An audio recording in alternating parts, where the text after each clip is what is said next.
she was already dead. That's what they told him. That's what every reasonable man in Hatcher's Creek believed. But Colton Mercer had never been a reasonable man. A blizzard had swallowed the Colorado Rockies whole. Visibility was zero. Temperatures had dropped to levels that killed cattle where they stood. And somewhere out in that white, merciless silence was a woman he had never touched, never seen in person, only known through letters that smelled faintly of lavender and ink. A woman who had crossed half a continent to marry him. A woman who was now simply gone. He could have stayed warm. He could have waited. He could have listened. Instead, Colton Mercer saddled his horse in the dark. If you've ever wondered what it takes to ride into a blizzard for someone you've never met, stay with me until the end of this story. Drop a comment below and tell me what city you're watching from. I want to see how far this story travels. The stagecoach rolled into Hatcher's Creek 40 minutes late, which in November meant it arrived in near darkness. The horses lathered and blowing clouds of steam into air that had already gone bitter with cold. Colton Mercer stood at the edge of the wooden platform outside Haverford's general store, hat pulled low, coat buttoned to the chin. He'd been standing there for the better part of an hour. The cold had worked its way through his boots a long time ago. He didn't move. He was watching the door of the stagecoach. People climbed out. A traveling merchant with 2 leather cases strapped together with rope. An older woman in a black wool coat who looked like she'd swallowed something sour. A young man who couldn't have been more than 17, blinking at the town like he'd expected something bigger. Colton counted them. 3. He walked to the driver, a heavy-set man named Gus Dolliver, who'd been running this route for 11 years. Gus. The driver was already climbing down from the box, moving stiffly, his fingers wrapped around the brake handle like it was the only thing keeping him upright. Colton. He didn't meet his eyes. I'm waiting on a passenger, woman traveling from St. Louis. Name of Hartwell. Gus pulled off one glove with his teeth, tucked it under his arm, and rubbed the back of his neck with his bare hand. It was a gesture Colton recognized, the kind a man made when he was deciding how to say something he didn't want to say. Got a letter for you, Gus said finally. He reached into the inside pocket of his coat and produced a folded envelope, corners bent, the wax seal broken and repressed. Come off the relay station at Grover's Pass. Colton took it. He didn't open it yet. Where is she, Gus? The driver finally looked at him. His eyes were tired in a way that had nothing to do with the road. Coach she was riding hit trouble east of the pass, 3 days back. Wheel gave out on the descent, caught ice wrong. They're saying it tipped. He cleared his throat. Passengers made it to a shelter cabin. That's where your letter comes from. But when the relay riders got there 2 days later to check, he stopped. Say it. She was gone, Colton. Cabin was empty. Her bag was still there. Her coat was gone. Nobody saw which direction she walked. The cold that moved through Colton Mercer then had nothing to do with the temperature. He opened the letter. The handwriting was hers. He'd learned it over 8 months of correspondence. Neat, careful script that leaned slightly to the right. The capital E's in her name looping just a little wider than the rest. Her letters always smelled like the paper itself. No perfume, just clean ink. Mr. Mercer, I am writing this from a shelter cabin somewhere east of Grover's Pass, where our coach tipped 2 days ago. I am uninjured, only cold and frightened, and feeling rather foolish for not packing warmer stockings. The other passengers are here with me. A relay rider came through this morning and has agreed to carry this letter forward. The driver believes it may be 2 more days before help can reach us from town. I don't know if the weather will hold. I want you to know that I am not afraid. Or rather, I am afraid, but I intend to do what I came here to do regardless. I did not travel 1,100 miles to be stopped by ice and bad luck. I will reach Hatcher's Creek. Please don't worry about me. I have a tendency to land on my feet. Yours, Evelyn Hartwell. He read it twice. Then he folded it carefully and put it in the inside pocket of his coat, against his chest. The relay riders, he said. They say which direction her tracks went? Gus shook his head. Wind had been blowing all night. Nothing to read by morning. He paused. Sheriff Brandt's been notified. He's saying they'll send a search party when the weather opens up. Could be a week, maybe 2. A week, Colton said it flatly. There's another storm coming. Everybody knows it. You ride out there now, you're asking to get yourself killed alongside... Gus caught himself. Alongside the situation, Colton looked at the mountains. To the east, where the peaks rose up black and jagged against the last gray light of the sky, the clouds were already building. Even from here, he could see them piling on top of each other, dense and purple-bottomed, the kind of clouds that meant serious business. "My son's at the ranch," Colton said. It wasn't a question. He was thinking out loud. "Ruth Calloway's been watching him since this morning," Gus said. Colton had asked her before he rode into town, just in case. "She'll keep him as long as you need." Colton turned back toward where he'd tied his horse. "Colton." Gus's voice had something in it now. Not quite an argument, but close. "I've known you 12 years. You're not a stupid man. You understand what I'm telling you about that storm." "I hear you." "Then act like it." Colton untied his horse. The animal stamped once, impatient, breath rising in plumes. "She wrote that she intended to reach Hatcher's Creek," he said. "I'm going to make sure she does." He mounted up and rode east before Gus could say another word. He stopped at the ranch long enough to change horses, took his strongest animal, a big dark roan named Porter that he'd used for mountain work before, and to pack what he needed. He moved fast. He didn't let himself think too hard about what he was doing, because thinking too hard about it would lead to the same conclusion Gus had arrived at, and he couldn't afford that conclusion right now. He packed 2 extra wool blankets, a small canvas tarp, dried meat, hardtack, a tin of matches, a flask of whiskey he'd been saving for winter sickness, and his medical kit, thread and needle, bandages, a bottle of carbolic acid he'd bought from the doctor in town on a trip earlier that fall, back when he'd just been a man planning a wedding and trying to be sensible about it. He paused at the door of the house. Wyatt was 7 years old. He was asleep in Ruth Calloway's spare room, which was 3 miles down the road. Colton had already checked on him before coming back to the ranch. The boy hadn't woken. He'd looked small in the borrowed bed, one arm thrown over his face the way he slept when he was tired enough not to care about anything. Colton had stood in the doorway for a full minute just looking at him. He almost didn't go. That was the honest truth of it. He stood there in the doorway of a neighbor's house with the cold air coming off his coat, looking at his sleeping son, and felt the pull of it, staying, being sensible, letting the sheriff handle what the sheriff handled. But then he thought about a woman sitting in a shelter cabin somewhere in the dark, writing a letter on her lap, telling him she wasn't afraid, telling him she had a tendency to land on her feet, writing it like she was trying to convince herself as much as him. He left a note for Wyatt with Ruth. It said, "I'll be back in a few days. Mind Ruth. Don't give her trouble about the vegetables. Short, practical." The only kind of note he knew how to write. The road east from Hatcher's Creek ran decent for about 4 miles before it started climbing.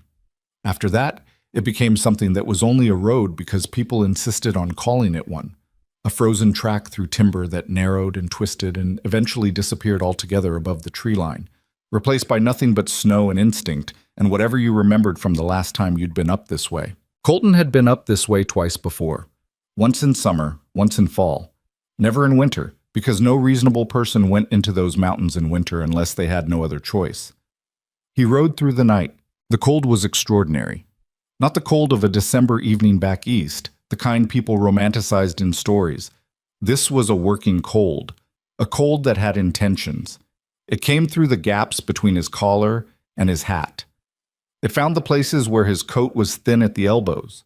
His fingers, even in heavy gloves, went numb after the first hour and then settled into a deep, radiating ache that was somehow worse than numbness. Porter moved steady beneath him. The roan was a sensible horse, not fast, but built for elevation, with wide hooves and a temperament that didn't lean toward panic. In the dark, with the wind picking up from the northwest, that steadiness was worth more than anything. Around midnight, it started to snow. Not the light, decorative snow of early winter. This was the real thing. Heavy, horizontal, driven by a wind that wanted to push you off your horse if you gave it half a chance. Colton leaned forward and kept his eyes on the ground in front of Porter's feet, watching for ice patches, for the subtle change in the snow's surface that meant a drop-off below. He moved slow. He moved careful. He stopped twice to let Porter rest and drink from a stream he found where the ice was thin enough to break. He ate a little of the hardtack without dismounting. He did not stop to sleep. By the time gray light began to filter through the clouds, he was above the tree line. The wind had died down somewhat, not calmed, just paused, the way a storm sometimes does before it decides to get serious. The landscape around him was white in every direction, broken only by the dark shapes of rock formations and the occasional skeletal shape of a scrub pine that had survived up here against all reasonable expectations. It took him another hour to find the wreck of the stagecoach. It had tipped on a steep section of the descent, just like Gus had said. The coach was still there, lying on its side against a boulder, one wheel pointing uselessly at the sky. Snow had drifted around it in the night, softening its edges, making it look almost peaceful from a distance, like something that had simply decided to lie down and rest. Up close, it was a different story. The door hung open. One of the side panels had cracked through. Personal items were scattered in the snow nearby. A leather bag split at the seams, papers that had frozen flat against the surface. A single woman's boot sitting upright in the snow, as though waiting for its owner to come back for it. Colton dismounted and crouched beside the boot. It was small, narrow. The leather was good quality, not cheap frontier goods. The kind of boot a woman from St. Louis would own, the kind that was suitable for city streets but not for mountain terrain. He set it down carefully and looked around. The shelter cabin was about 300 yards east, set back from the trail against a rock face that offered some protection from the wind. He walked to it with Porter following behind on the lead rope.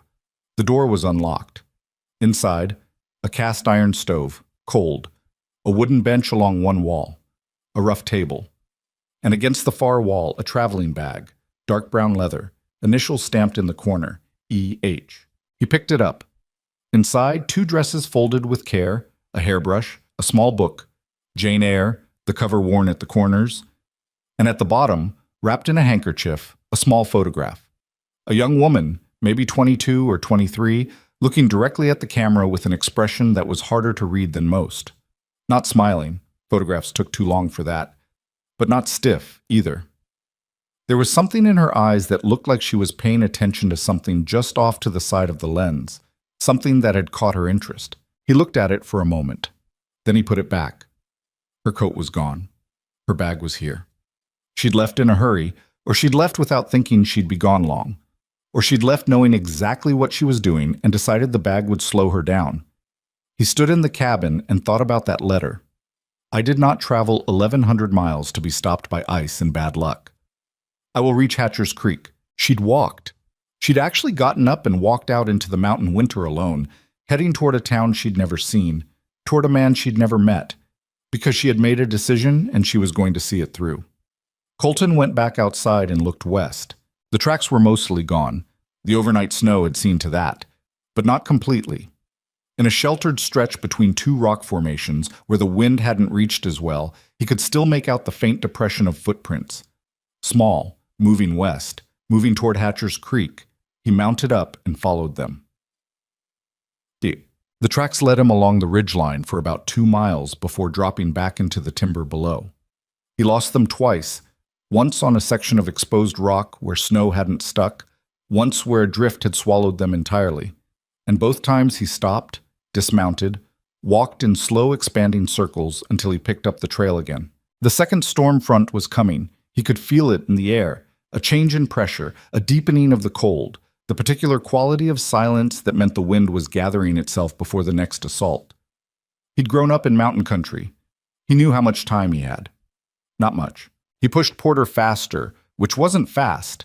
The terrain didn't allow for fast, but faster than careful, which was its own kind of risk. The roan slipped once on a hidden ice patch and Colton grabbed the saddle horn hard, felt the animal scramble and find its footing again. His heart was going when they came back to level ground. Easy, he said. To the horse or to himself? He wasn't entirely sure. The light was going bad. The clouds had moved in during the last hour, dropping the ceiling lower, turning the afternoon gray and flat. In this kind of light, in this kind of terrain, the distance between daylight and genuine darkness was shorter than it should have been. He had maybe 2 hours. Maybe less. He almost missed her. The field opened up without warning, a broad, flat section where the timber thinned and the snow lay undisturbed in all directions. He was looking left, following the line of the trees, when Porter shied sideways and Colton yanked his gaze forward. 50 yards ahead. A dark shape in the snow. He was off the horse before he'd fully registered what he was seeing, running, or trying to run, which in snow that depth is more like lurching, with Porter's reins in one hand and the other reaching forward like he could cover the distance faster with intention than with legs. She was face down. He dropped to his knees beside her and got a hand on her shoulder, rolled her carefully. She was breathing. He could see it. The faint rise and fall beneath a coat that was nowhere near heavy enough for what she'd put it through. Her lips had gone blue at the edges. Her face was pale in a way that was not natural. But she was breathing. Hey. He didn't know what else to say. He cupped her face in both hands, which were not warm, but were warmer than the ground she'd been lying on. Hey, I need you to wake up. Nothing. Evelyn. He said her name for the first time. It felt strange, saying it out loud, the name he'd written at the top of letters for 8 months. Evelyn, I need you to open your eyes. Her eyes opened. They were dark brown, which he hadn't expected. The photograph hadn't told him that. And for a moment she just looked at him with an expression that was somewhere between bewilderment and intense focus, like she was trying to work out a complicated problem. You're not a bear, she said. Her voice was thick, slurred at the edges. Not a good sign. No, he agreed. I'm not a bear. I thought... She stopped. Tried to push herself up and couldn't manage it. Her arms shook with the effort. I thought I heard something and I... You need to stop moving, Colton said. He was already assessing. Fingers, ears, the color in her face, the way her hands fell when they dropped. Can you feel your feet? She blinked. Yes. They hurt. Good. Hurting means blood's still moving. He looked around the field. The wind was picking up again. There's a line shack about half a mile back down the east slope. Can you ride? I can ride. She said it with more certainty than her body appeared to support. All right. He stood and brought Porter alongside, then crouched again. I'm going to help you up. You're going to hold the saddle horn with both hands and not let go. You understand? Yes. She met his eyes. You're Colton Mercer. I am. She looked at him for another moment, still doing that assessing thing, still trying to work something out. Then she put her hand on his shoulder and let him help her stand. She didn't pass out on the ride, which he counted as a significant victory. She swayed twice, badly, and each time he reached back and steadied her without comment, and she righted herself without making a sound about it. The line shack was there where he remembered it. A low structure built into the hillside used by the ranch hands from the Dunnigan operation when they were running cattle up high in the summer. The door hadn't been locked in years. Inside, bare wood walls, a small iron stove, a pile of old wood that had been sitting there since fall and had stayed dry thanks to the low roof. A rough cot with a straw tick mattress that had seen better days sometime around 1870.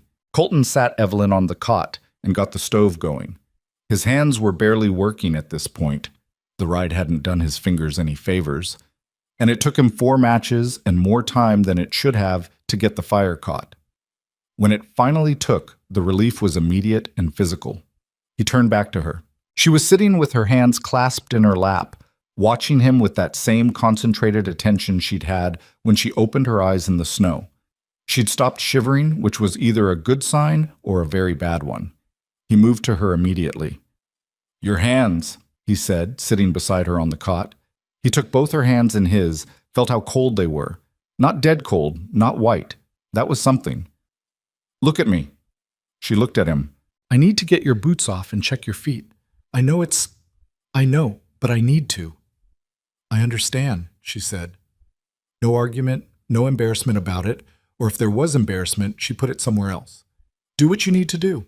He worked carefully. Her feet were in better shape than he'd feared. The boots had actually protected them. Expensive boots doing the one job they were built for. 2 toes on her left foot had gone a bad color. He rubbed them between his palms, slow and steady, until some pink came back, until she hissed through her teeth at the returning sensation, which meant the nerves were working. That hurts, she said conversationally, like she was reporting weather. I know. Keep still. I'm not moving. I know you're not. He kept working. You've been walking since this morning?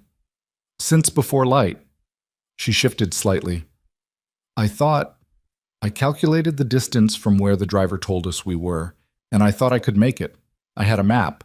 It looked manageable on paper. Most things do. A pause. Yes, that's a fair point. He wrapped both feet in the cleanest bandage cloth he had, which wasn't very clean but was dry, and then he put his spare pair of wool socks over that, stretching them over the bandages. Then he tucked both her feet under the edge of one of the wool blankets he'd packed. Drink this. He handed her the flask. She opened it, smelled it, and didn't make a face about it the way some people did. She took one deliberate swallow, handed it back. Thank you. He sat back on the cot's edge and looked at the fire for a moment. It was going well now, the stove ticking and popping as the iron expanded. The shack was starting to warm, barely, just enough to matter. How did you find me? She asked. Tracked you from the cabin, mostly. Mostly? Lost the tracks twice. Had to search. She was quiet for a moment.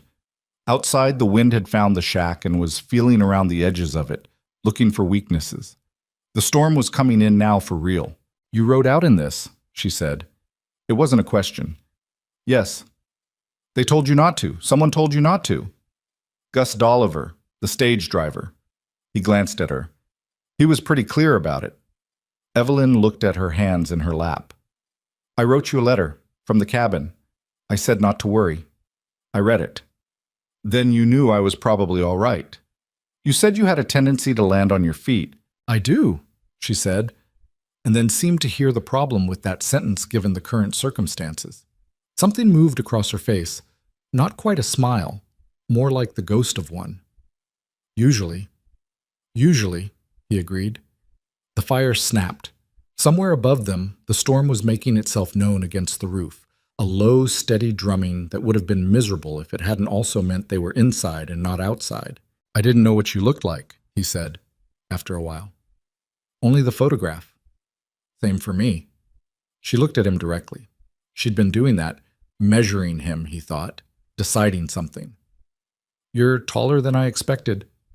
You're more stubborn than your letters suggested. Something flickered in her expression. My letters were entirely honest. Your letters were careful. He met her eyes.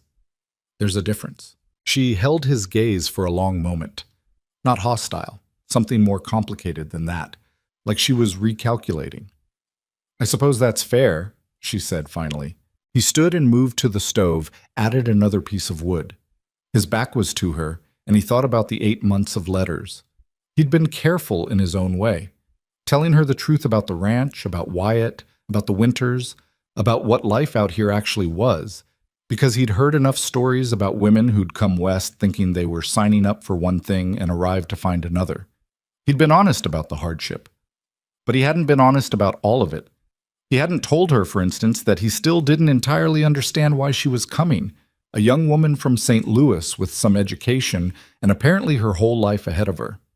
He hadn't asked, because asking felt like something he wasn't supposed to ask. You should sleep, he said. We'll head out at first light, if the storm breaks. And if it doesn't, then we wait. He turned back to look at her. She was leaning against the wall behind the cot, the blanket pulled up to her chin, still watching him with those attentive eyes.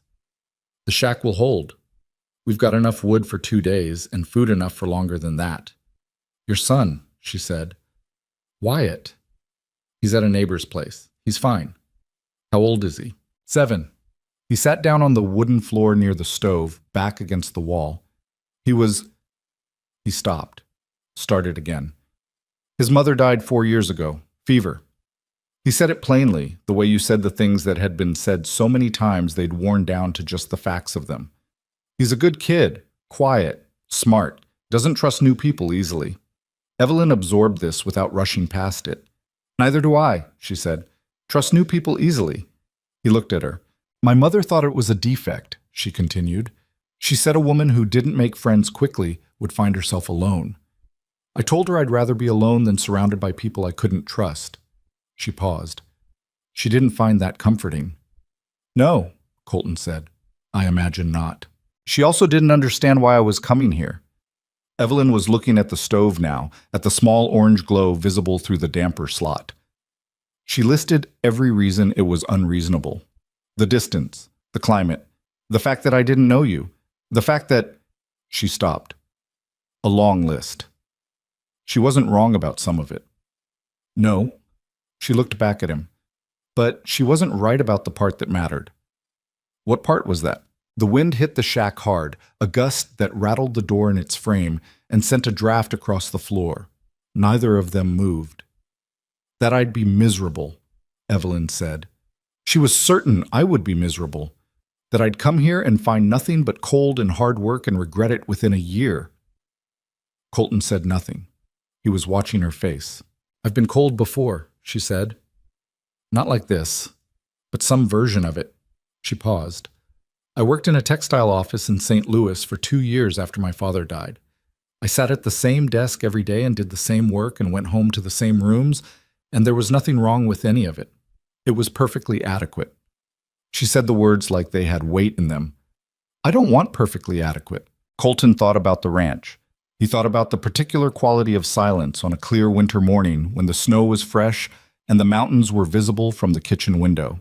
He thought about Wyatt eating breakfast with one hand while reading something under the table, thinking he wasn't being noticed. I can't promise you it'll be anything more than hard, he said. The ranch is in decent shape, but decent shape in this country means something different than it does elsewhere. The winters are serious. The summers aren't much of a relief. I know, she said. You told me, in your letters. I know I told you. I want to make sure you heard it. Mr. Mercer. Her voice had a quality to it now. Still calm, still measured, but something else underneath. Something with an edge. I left a city, a job, my family, and every comfortable thing I owned and traveled 1,100 miles in a stagecoach that subsequently tipped over and left me alone on a mountain in November. I have heard everything you told me. A beat. And I have heard everything you didn't tell me as well. He was quiet for a moment. What do you think I didn't tell you? That you're afraid this won't work. She said it without cruelty. Just observation. That you're afraid I'll come and find it worse than I expected, or that your son won't take to me, or that something will go wrong. That's what's underneath all the practical warnings. You were trying to give me reasons to say no while technically asking me to say yes. The fire popped. Colton looked at the floor. You're not wrong, he said finally. I know. That doesn't bother you? Which part? She asked. That you're afraid or that you tried to warn me off? Either. Evelyn shifted on the cot. Her eyes were heavy now, exhaustion claiming her despite the conversation. People who aren't afraid of anything have never been in situations that mattered, she said. I'd be more worried if you weren't afraid. A pause. And as for the other part, I read between the lines. I read all your letters very carefully, Mr. Mercer. I know what I agreed to. He looked at her. She looked back at him, barely, eyelids dropping. You should sleep, he said again. This time, she didn't argue. He sat by the stove through most of the night. He fed it wood every hour or so, kept the temperature in the shack just above something survivable. He checked on her twice, just to confirm she was breathing steady, that her color was coming back, that the night wasn't taking something away from her that the afternoon hadn't finished. Both times, she was sleeping so completely that she didn't stir. Around 3 a.m, the storm outside reached what felt like its peak. The walls trembled. The roof made sounds that were not entirely reassuring, and Porter, tied to the side of the shack with enough shelter from the overhang, stamped and shifted but held. Colton added wood and waited. He thought about Wyatt, who was sleeping warm 3 miles from town with Ruth Calloway, who made terrible coffee but was the most dependable person in Hatcher's Creek. He thought about the letter he'd left. Mind Ruth. Don't give her trouble about the vegetables. Wyatt had a particular and principled objection to root vegetables that had been a minor but ongoing negotiation for most of his life. He thought about the woman sleeping on the cot. The photograph he'd looked at for 8 months hadn't prepared him for the reality of her, which was more present than a photograph. That was the only way he could think of it. She was more there than he'd expected, more sharp, more watchful.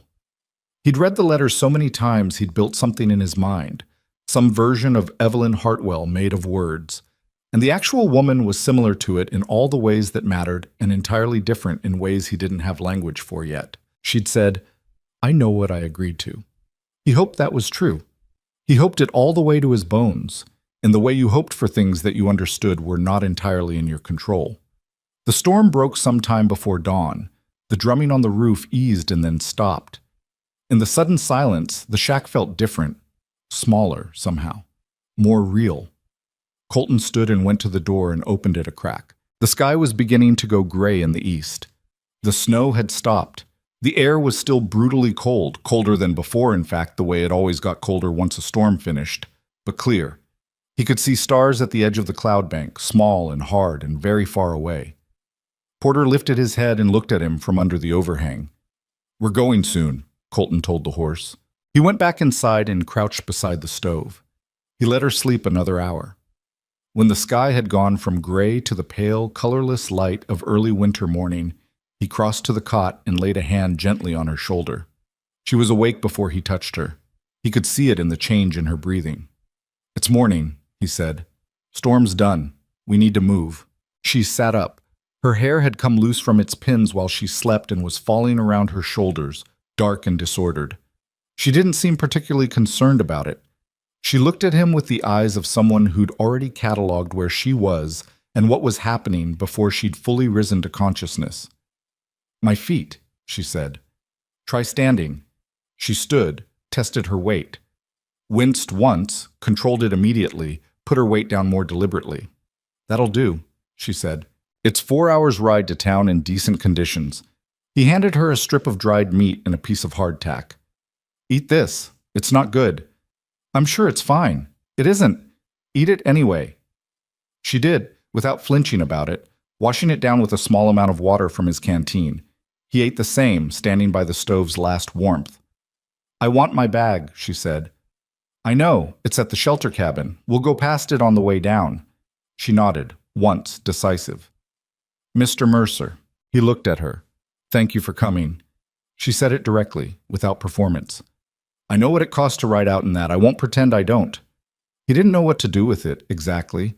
The gratitude, the directness, the fact that she'd said, "I won't pretend." He wasn't used to people who said what they meant without building a frame around it first. "You would have done the same," he said, if the situation was reversed. She considered this for a moment.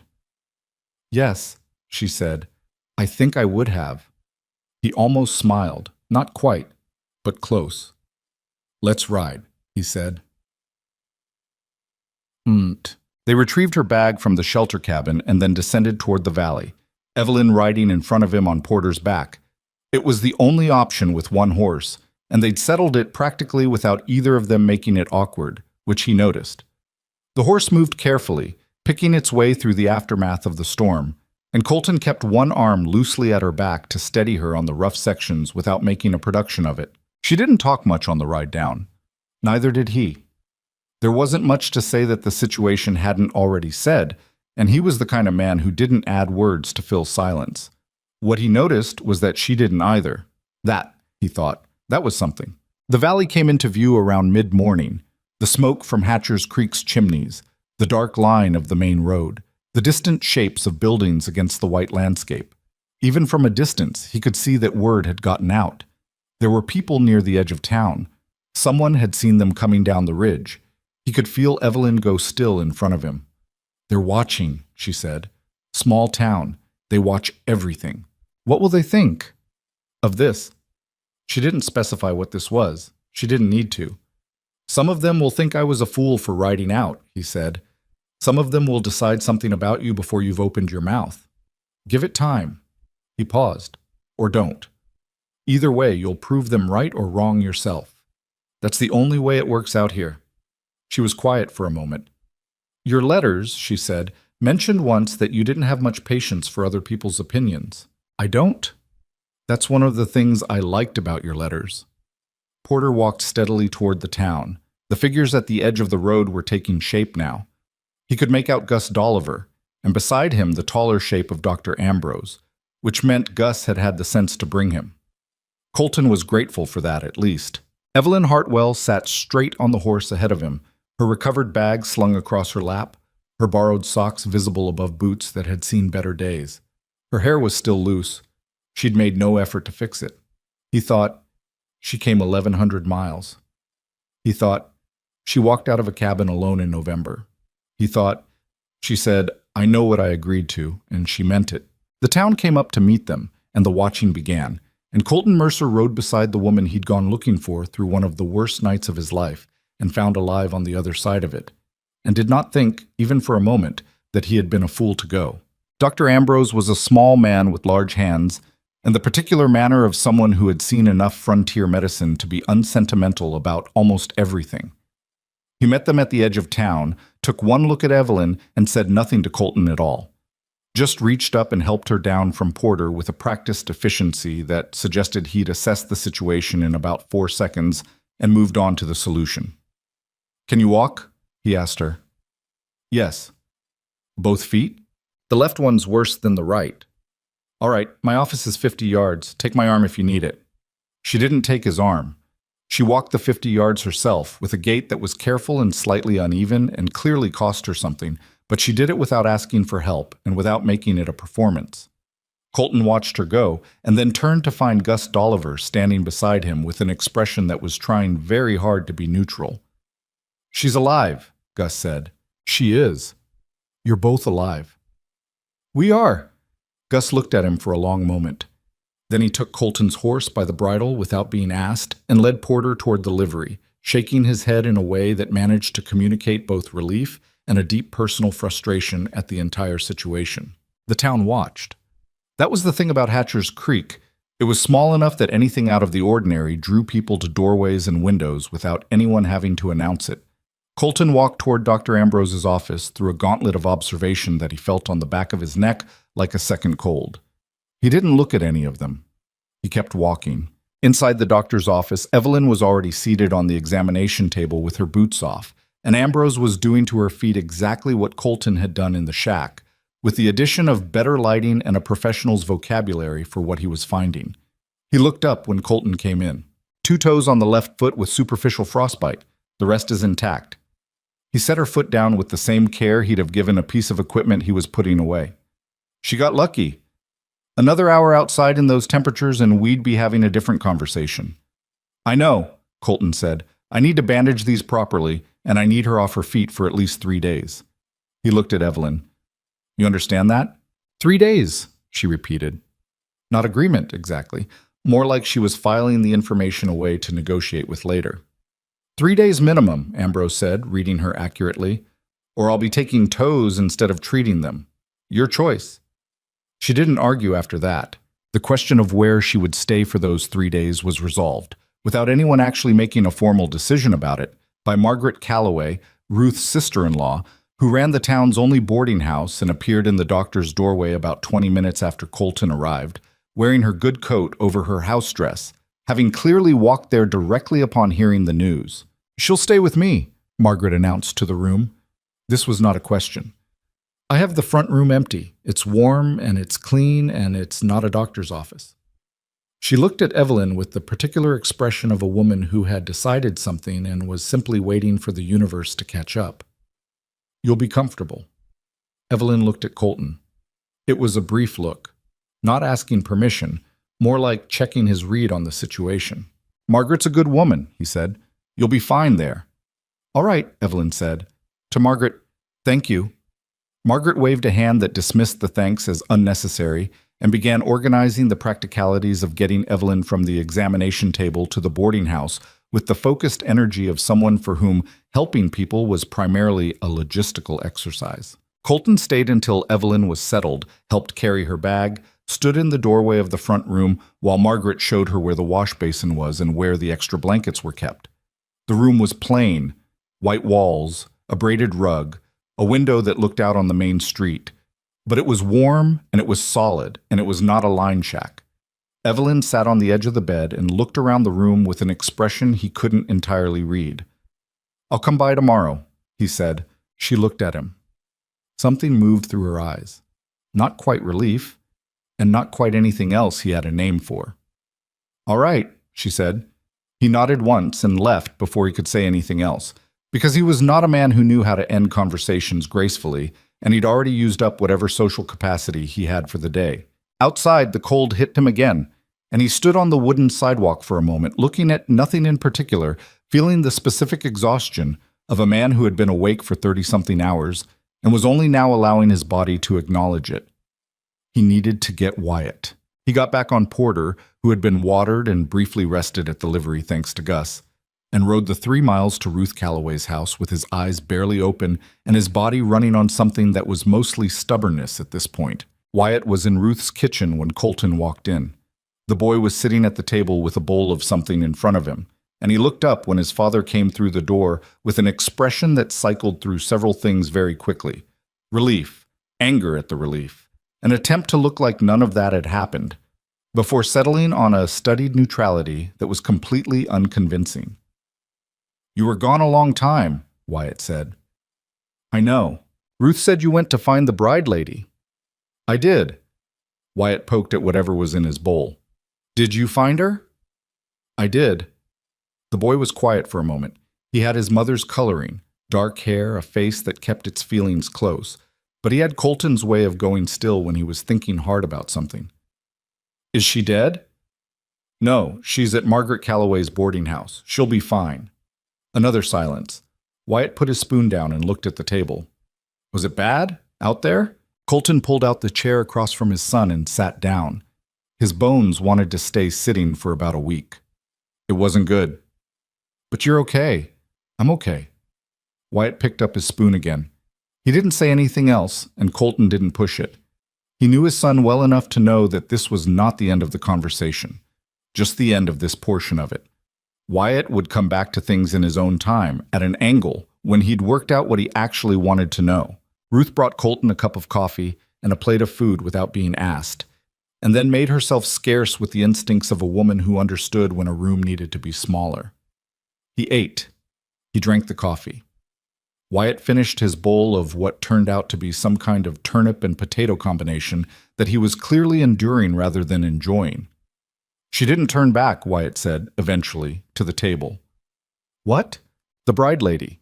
She didn't turn back when the coach crashed." He looked up. "She kept coming." Colton set his fork down. "She did." Wyatt turned this over in his expression. A 7-year-old processing a fact and deciding what it meant. "Okay," he said finally, which was all he said, but Colton understood it as the significant statement it was. He let Wyatt sleep at Ruth's that night because he was too tired to ride back to the ranch safely, and because Ruth offered the sofa without making it feel like charity. He was asleep within about 4 minutes of lying down. He dreamed of nothing. Sometimes that was the best possible outcome. The next morning he rode back to town, collected Wyatt, and stopped at Margaret Calloway's boarding house before heading to the ranch. He didn't plan to stay long, just to check in, the way you checked on an injured animal to make sure the night hadn't changed anything. Evelyn was sitting up in bed with Jane Eyre open in her lap and a cup of tea on the nightstand, and she looked considerably more present than she had the day before. More color. More focus. Margaret had apparently also produced some clothing, one of her own older dresses that was slightly too wide in the shoulders for Evelyn's frame, but was clean and warm, which were the qualities that mattered. Wyatt stood in the doorway of the room and looked at her. Evelyn looked at him. Colton stayed where he was and let it happen. "You're Wyatt," Evelyn said. "Yes, ma'am." "Your father told me about you." Wyatt's eyes cut briefly to Colton, something between alarm and curiosity. "What did he say?" "That you're smart and quiet, and you don't trust new people easily." A pause. "That's private information," Wyatt said. "Probably." She didn't seem particularly concerned about it. "He also said you were a good kid. He said that first, actually, before the other things." Wyatt absorbed this with the careful expression of someone receiving a report that needed verification. He looked at his father again, differently this time. Colton said nothing. He was watching Wyatt work through it. "Your feet are hurt," Wyatt said to Evelyn. He'd noticed the bandaging visible below the hem of the borrowed dress. "2 toes. They'll be fine." "Does it hurt?" "Some." "Pa got frostbite on his left hand one time," Wyatt said, with the tone of someone producing credentials. "The 2 fingers. He didn't tell anybody for 2 days." "Wyatt," Colton said. "It's true." "It's true," Colton agreed. "It was also not my best decision." Evelyn was looking at Wyatt with an expression that was careful, attentive, not performing warmth, which the boy would have seen through immediately, but genuinely paying attention to him in the way she paid attention to everything. "Can I ask you something?" she said. Wyatt considered this like a negotiation. "What?" "This book." She held it up slightly. "Have you read it?" He looked at the cover. "No." "Do you like to read?" "Sometimes. Depends on the book." "What kind do you like?" Another pause, shorter this time. "Adventures and things about animals. Pa got me a book about horses last winter." "I don't have any books about horses," Evelyn said. "But this one has some good parts. The main character gets herself into a lot of trouble by being too stubborn to ask for help." Wyatt's mouth did something that was almost a smile. "That sounds like Pa." "It sounds like several people in this room," Evelyn said, and she did not look at Colton when she said it, but he felt it anyway. They stayed for 20 minutes. When they left, Wyatt walked to the horse without being told and mounted up behind his father, and when they were out of earshot of the boarding house, he said quietly, to the back of Colton's coat, "She's not what I thought she'd be." "What did you think she'd be?" "I don't know. More—" He trailed off, searching for it. "More like Mrs. Pemberton." Mrs. Pemberton was the school teacher, a woman of approximately 60 who wore the same gray dress every day and spoke to children in a tone that suggested she found them professionally necessary but personally exhausting. "No," Colton said. "She's not like Mrs. Pemberton." Wyatt held on to his father's coat and said nothing else for a while. Then, "Is she going to stay?"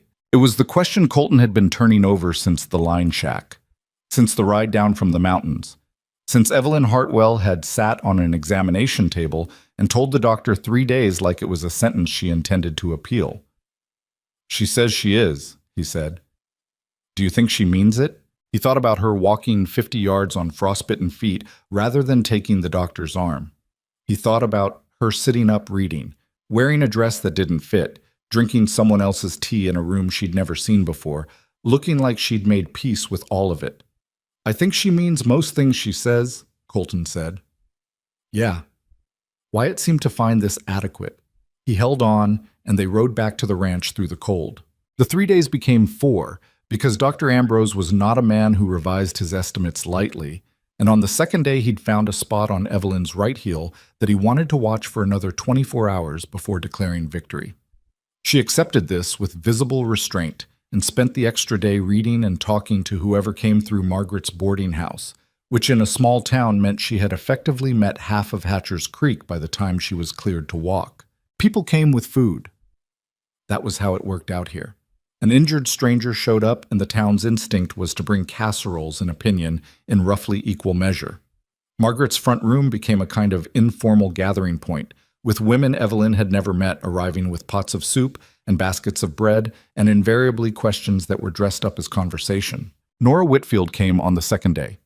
She was the wife of the man who owned the feed store, a woman in her 40s with sharp eyes and the directness of someone who had decided long ago that life was too short for indirection.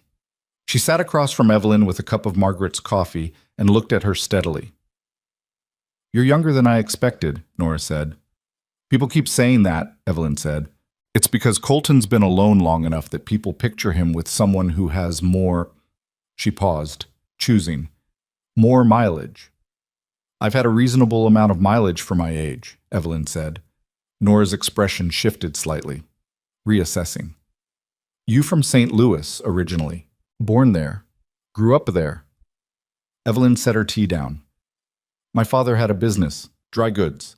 He died when I was 19 and the business went with him, which is when I learned that what you grow up with and what you can rely on are not always the same thing." Nora was quiet for a moment. "That's a hard lesson at 19. It was useful, though." Evelyn looked at the window. The main street of Hatcher's Creek, gray and cold and nothing like St. Louis. "I stopped waiting for things to be secure before I moved. Security was taking longer than I had patience for." "Is that why you answered the advertisement?" "Partly." Evelyn turned back from the window. "Partly because his letters were honest. Most men write what they think you want to hear. He wrote what was true, and some of it wasn't flattering." A brief pause. "That seemed like a man worth knowing." Nora looked at her for a long moment. Then she stood, straightened her coat, and picked up the empty basket she'd brought the bread in. "You'll do all right here," she said. Not warmly, exactly. More like a verdict delivered by someone with standing to deliver it. Provided you're as practical as you sound. I intend to be, Evelyn said. After Nora left, Evelyn sat with her hands around her cup and looked at the room and thought about what she'd said.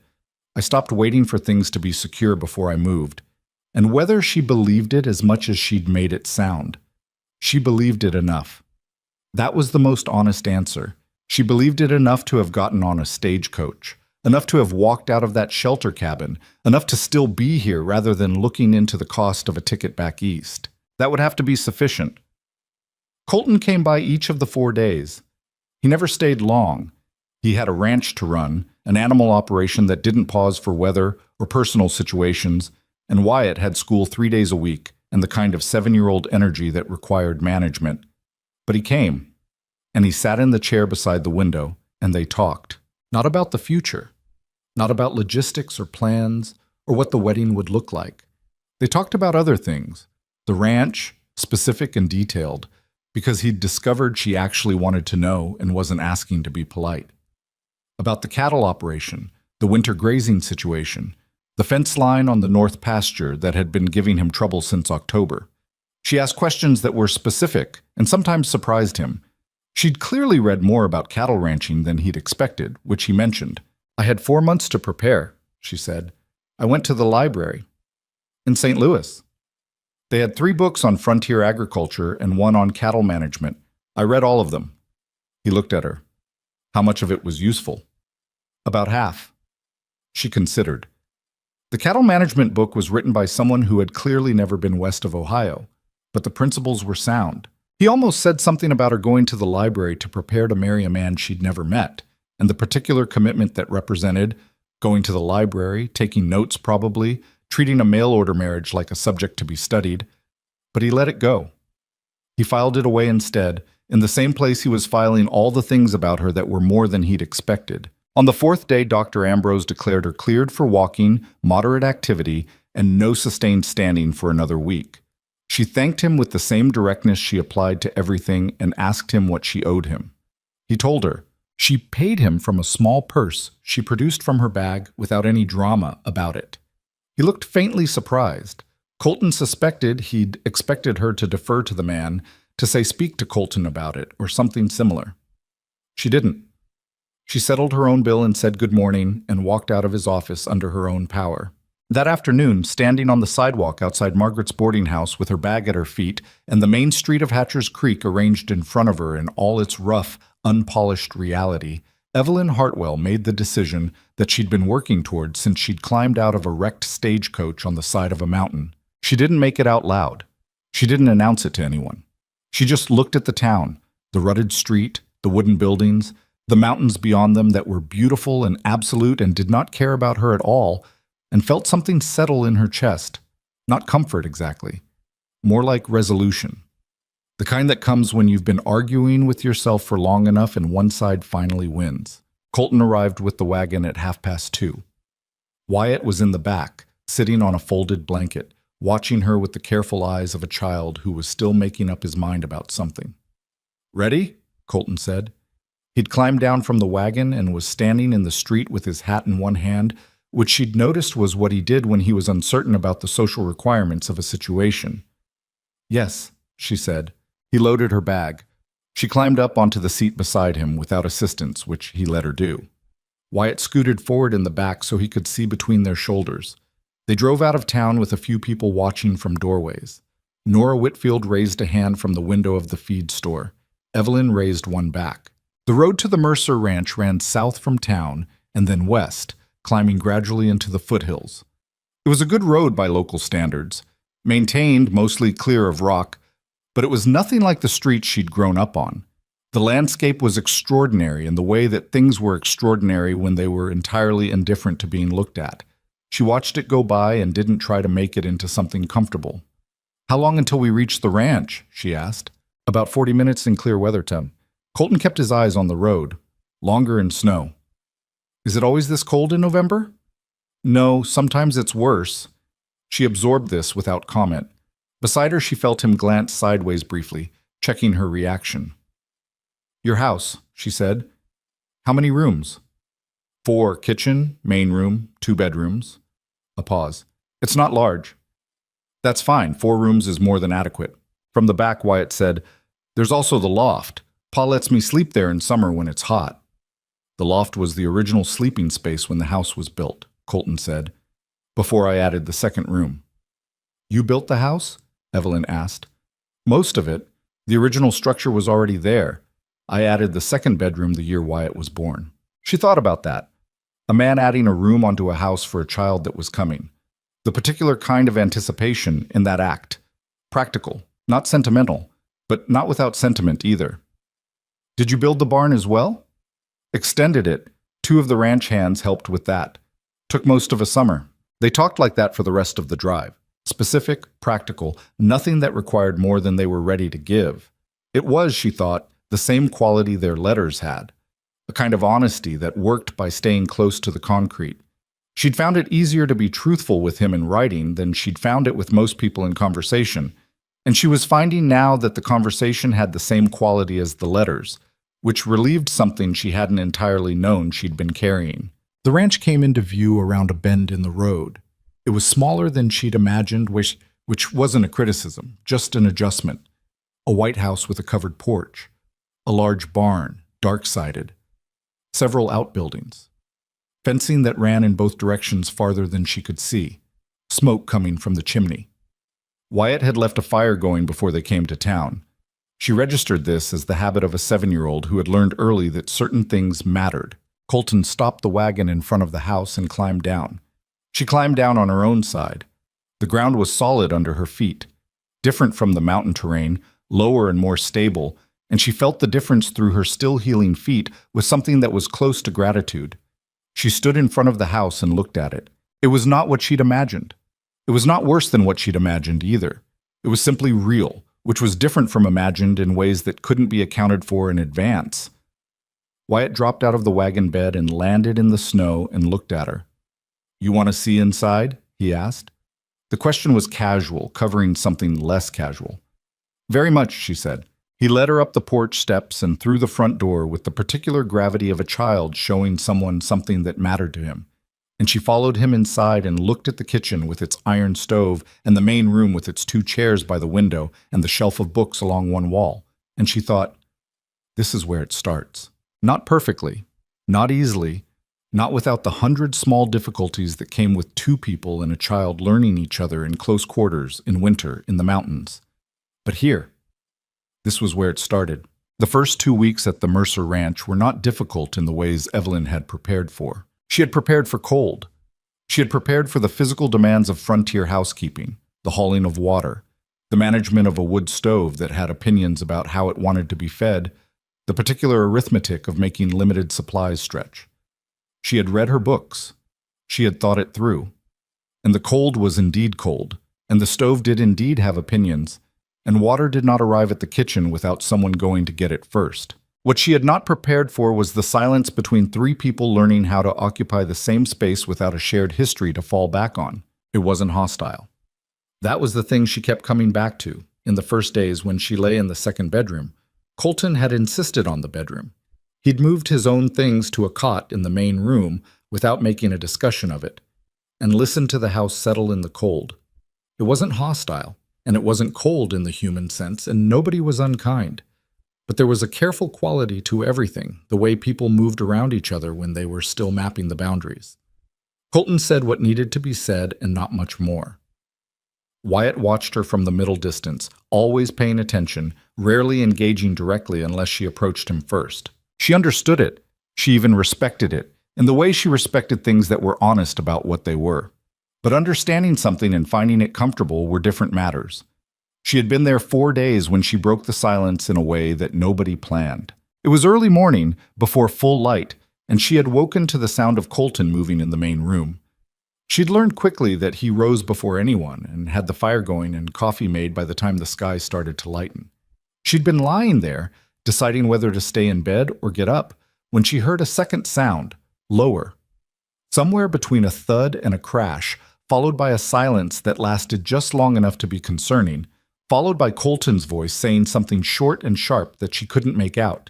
She got up, pulled her shawl over her shoulders and her heavy socks on, and went to the main room. Colton was crouched beside the stove. He'd knocked over the cast iron pot he used for heating water. She could see the spilled water spreading across the wooden floor, steaming slightly. His right hand was pressed against his forearm, and the way he was holding it told her something before she could see the actual injury. "What happened?" she said. He looked up. Some men, when they were hurt, went embarrassed. He just looked tired. Caught the edge of the stove plate. It's not bad. Let me see. It's not. Let me see it. He held out his arm. She crouched beside him and looked at the burn. A strip across the inside of his forearm, maybe 4 inches long, already angry and red. Not catastrophic, but not nothing. "Do you have anything for burns?" she asked. "Medicine kit, top shelf in the kitchen." She found it. The carbolic acid he'd used on her toes weeks ago, bandaging cloth, a small tin of what turned out to be a petroleum-based salve that she'd read about but never used. She brought it back and sat across from him on the floor. Not the chair, the floor, because he was on the floor and she was not going to crouch over him, and dressed the burn with a practicality that she could tell surprised him slightly. "You've done this before," he said. It was not quite a question. "My father's business had a warehouse. Things happened in warehouses." She worked carefully, not fast. "I used to help when there wasn't anyone else." He watched her hands. "How old were you?" 14 the first time, someone dropped a lamp. She smoothed the bandage's edge. "It wasn't as bad as it looked. They usually aren't." He was quiet for a moment.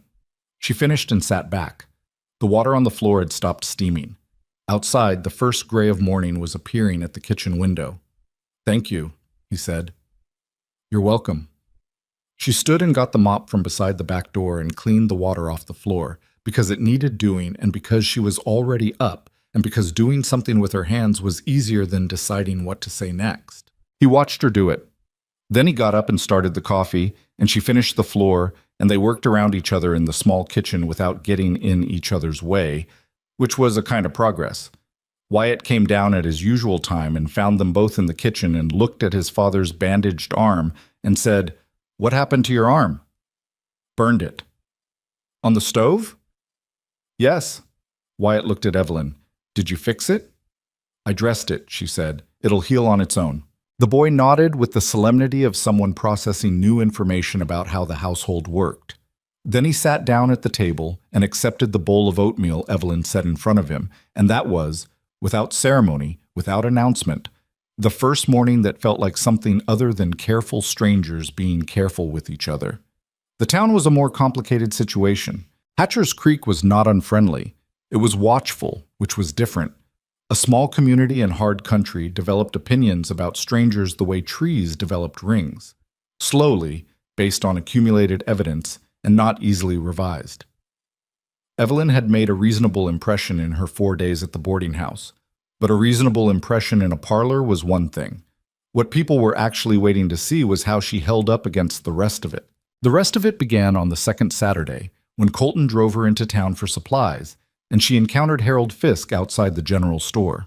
Harold Fisk was 63 years old, had been in the valley since before Hatcher's Creek was a town, and had managed over those decades to develop a reputation as a man who said what he thought without excessive concern for its reception. He was also, Colton had mentioned once in passing, the man who told him, directly and without softening, that he was making a fool of himself writing letters to a woman in St. Louis. He looked at Evelyn now with the expression of a man revisiting a prior assessment and not entirely sure how to handle the revision. "So you stayed," he said. Not unkind, just blunt. "I stayed," Evelyn agreed. "Most figure you'll be gone by spring." "Most are entitled to figure what they like." Harold looked at her for a moment, a long, unhurried look of the kind that older men in small towns sometimes gave people they were deciding about. Then something shifted in his face, very slightly. "You need anything at Haverford's, tell him I said to give you the fair rate. He has a tendency to charge new people more until somebody tells him not to." He walked on without waiting for a response. Colton, standing beside her, said nothing. "Was that help?" Evelyn asked. "From Harold Fisk, yes. That was significant help." She filed it away. Inside Haverford's general store, she bought what was on the list she'd made: flour, salt, lamp oil, a new bolt on the kitchen cupboard that had been hanging crooked since she'd arrived, and then she asked Haverford, who was a tall man with a permanent squint, whether he knew where she could find someone who would talk to her about the other ranch families in the valley. He looked at her sideways. What for? I want to understand how spread out the community is, whether there are children who have far to travel to reach the school. You thinking about the school? I'm thinking about a lot of things, she said. The school first. Haverford, who had been watching her with Colton's caution translated into shopkeeper's skepticism, appeared to make a decision. Ruth Calloway, he said. She knows everyone. Been here 15 years. She'll tell you what you want to know. Thank you, Evelyn said. She went to see Ruth Calloway that same afternoon, while Colton was loading supplies into the wagon. Ruth received her in a kitchen that smelled like bread and was warmer than anything Evelyn had been in since she'd arrived, and they sat across from each other with coffee, and Ruth looked at her with the comfortable directness of a woman who had nothing to prove. What is it you're actually asking? Ruth said, after Evelyn had laid out her questions about the school. I'm asking whether there's a need, Evelyn said, and whether anyone would object to me trying to address it. The school has Mrs. Pemberton. Mrs. Pemberton teaches 3 days a week and goes home to her sister's house in town every evening, Evelyn said. The families on the east side of the valley have children who travel 2 hours each way in winter weather to attend those 3 days. I'd like to understand if there's appetite for something more. Ruth was quiet for a moment, turning her coffee cup in both hands. Where'd you teach before? I didn't. I worked in an office. A pause. But I was well educated, and I'm aware that out here those two things are sometimes required to do the same job. Mrs. Pemberton will have opinions about that. I imagine she will. Ruth looked at her steadily. You're not asking my permission. No, Evelyn said. I'm asking your knowledge. They're different things. Something in Ruth's expression opened, just slightly. The Garner family has 3 children who can't make the trip in bad weather, she said. The Doyle family has 2, and there's the Morrison girl. She's 8 years old and her mother's been trying to teach her at home, but she doesn't have the materials. A pause. Those families have been talking about it for 2 winters. Nobody's done anything. I know, Evelyn said. That's why I'm asking. What happened next did not happen quickly. That was the reality of things in small communities. Nothing happened quickly. And anything that looked like it had happened quickly had actually been building for a long time in conversations and small decisions that didn't look like much individually. But it began that afternoon in Ruth Calloway's kitchen, and it moved forward because Evelyn moved it. She went to the families Ruth mentioned. She drove herself, borrowing one of the ranch horses and the smaller wagon because Colton had a ranch to run, and she was not going to ask him to take time away from it every time she needed to go somewhere. This caused its own small storm of commentary in town. A woman driving alone to the outlying ranches, in winter, apparently without concern about what people would say about it. She was aware people were talking. She simply declined to let that be the most important thing. The Garner family lived 40 minutes east of town. Their 3 children, 12, 9, and 6, had been missing approximately half the school sessions due to weather and distance. Mrs. Garner, a thin woman with work-roughened hands and eyes that were both tired and sharp, opened the door and looked at Evelyn with barely concealed suspicion. "You're Mercer's bride," she said. Evelyn Hartwell, yes. She hadn't yet changed her name because there had not yet been a wedding. This was another thing people had opinions about. I wanted to talk to you about your children's schooling, if you have a few minutes. Mrs. Garner let her in. She didn't offer coffee until 15 minutes into the conversation, which Evelyn took as a sign of actual warming rather than courtesy.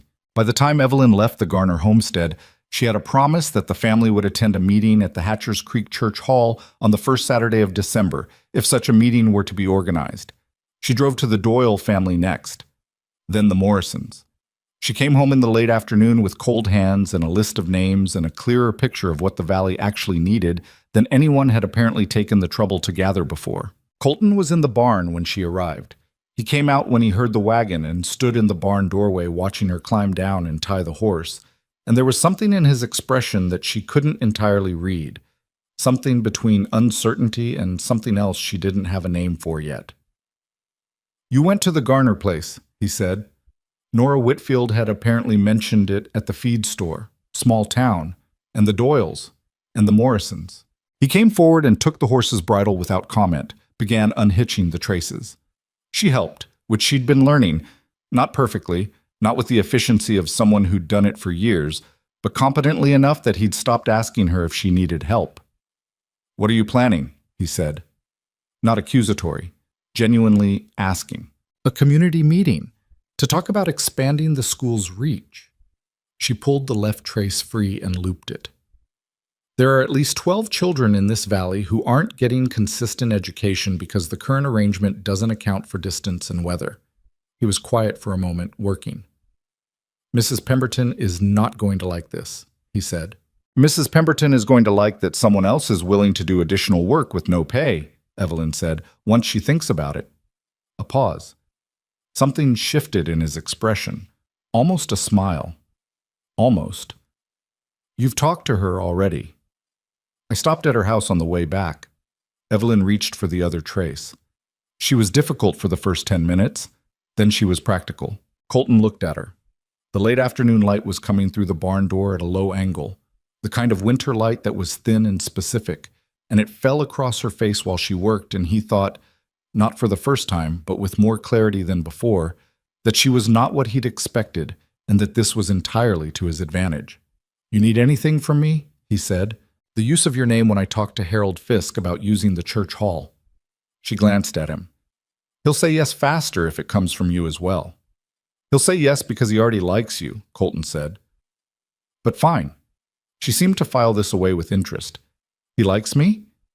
"He told Gus Dolliver you were plain-spoken and not idiotic, which from Harold is essentially a declaration of deep affection." She laughed. It was the first time he'd heard her laugh, a real one, not the polite version. And it was slightly surprised, like she'd caught herself at it. It lasted only a moment before she got it back under control, but he caught it and held on to it. The question of the wedding, meanwhile, had been sitting between them with the patient weight of something that needed to be addressed and hadn't been, because the practical business of the first weeks had crowded everything else out. It was Evelyn who raised it, which he'd expected. She raised things. He tended to wait. She raised it one evening when Wyatt was already asleep in the loft, in the particular quiet of a winter night when the house was warm and the world outside was not, and they were sitting in the 2 chairs by the main room window doing separate things. He was going over the ranch's winter supply accounts. She was writing a letter to her mother, a correspondence she maintained with a regularity that suggested duty and something warmer, though she didn't often discuss the content. She set her pen down and turned to him.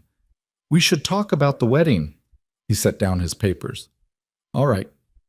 Soon, I think, before the community meeting, not because of appearances." She said it quickly, like she was preempting the assumption. "Because I think it will be easier to do the work I want to do here as your wife than as a woman living at your ranch with an ambiguous arrangement." He understood the practicality of it. He also understood that it was not only practicality, and he thought she knew that he knew that.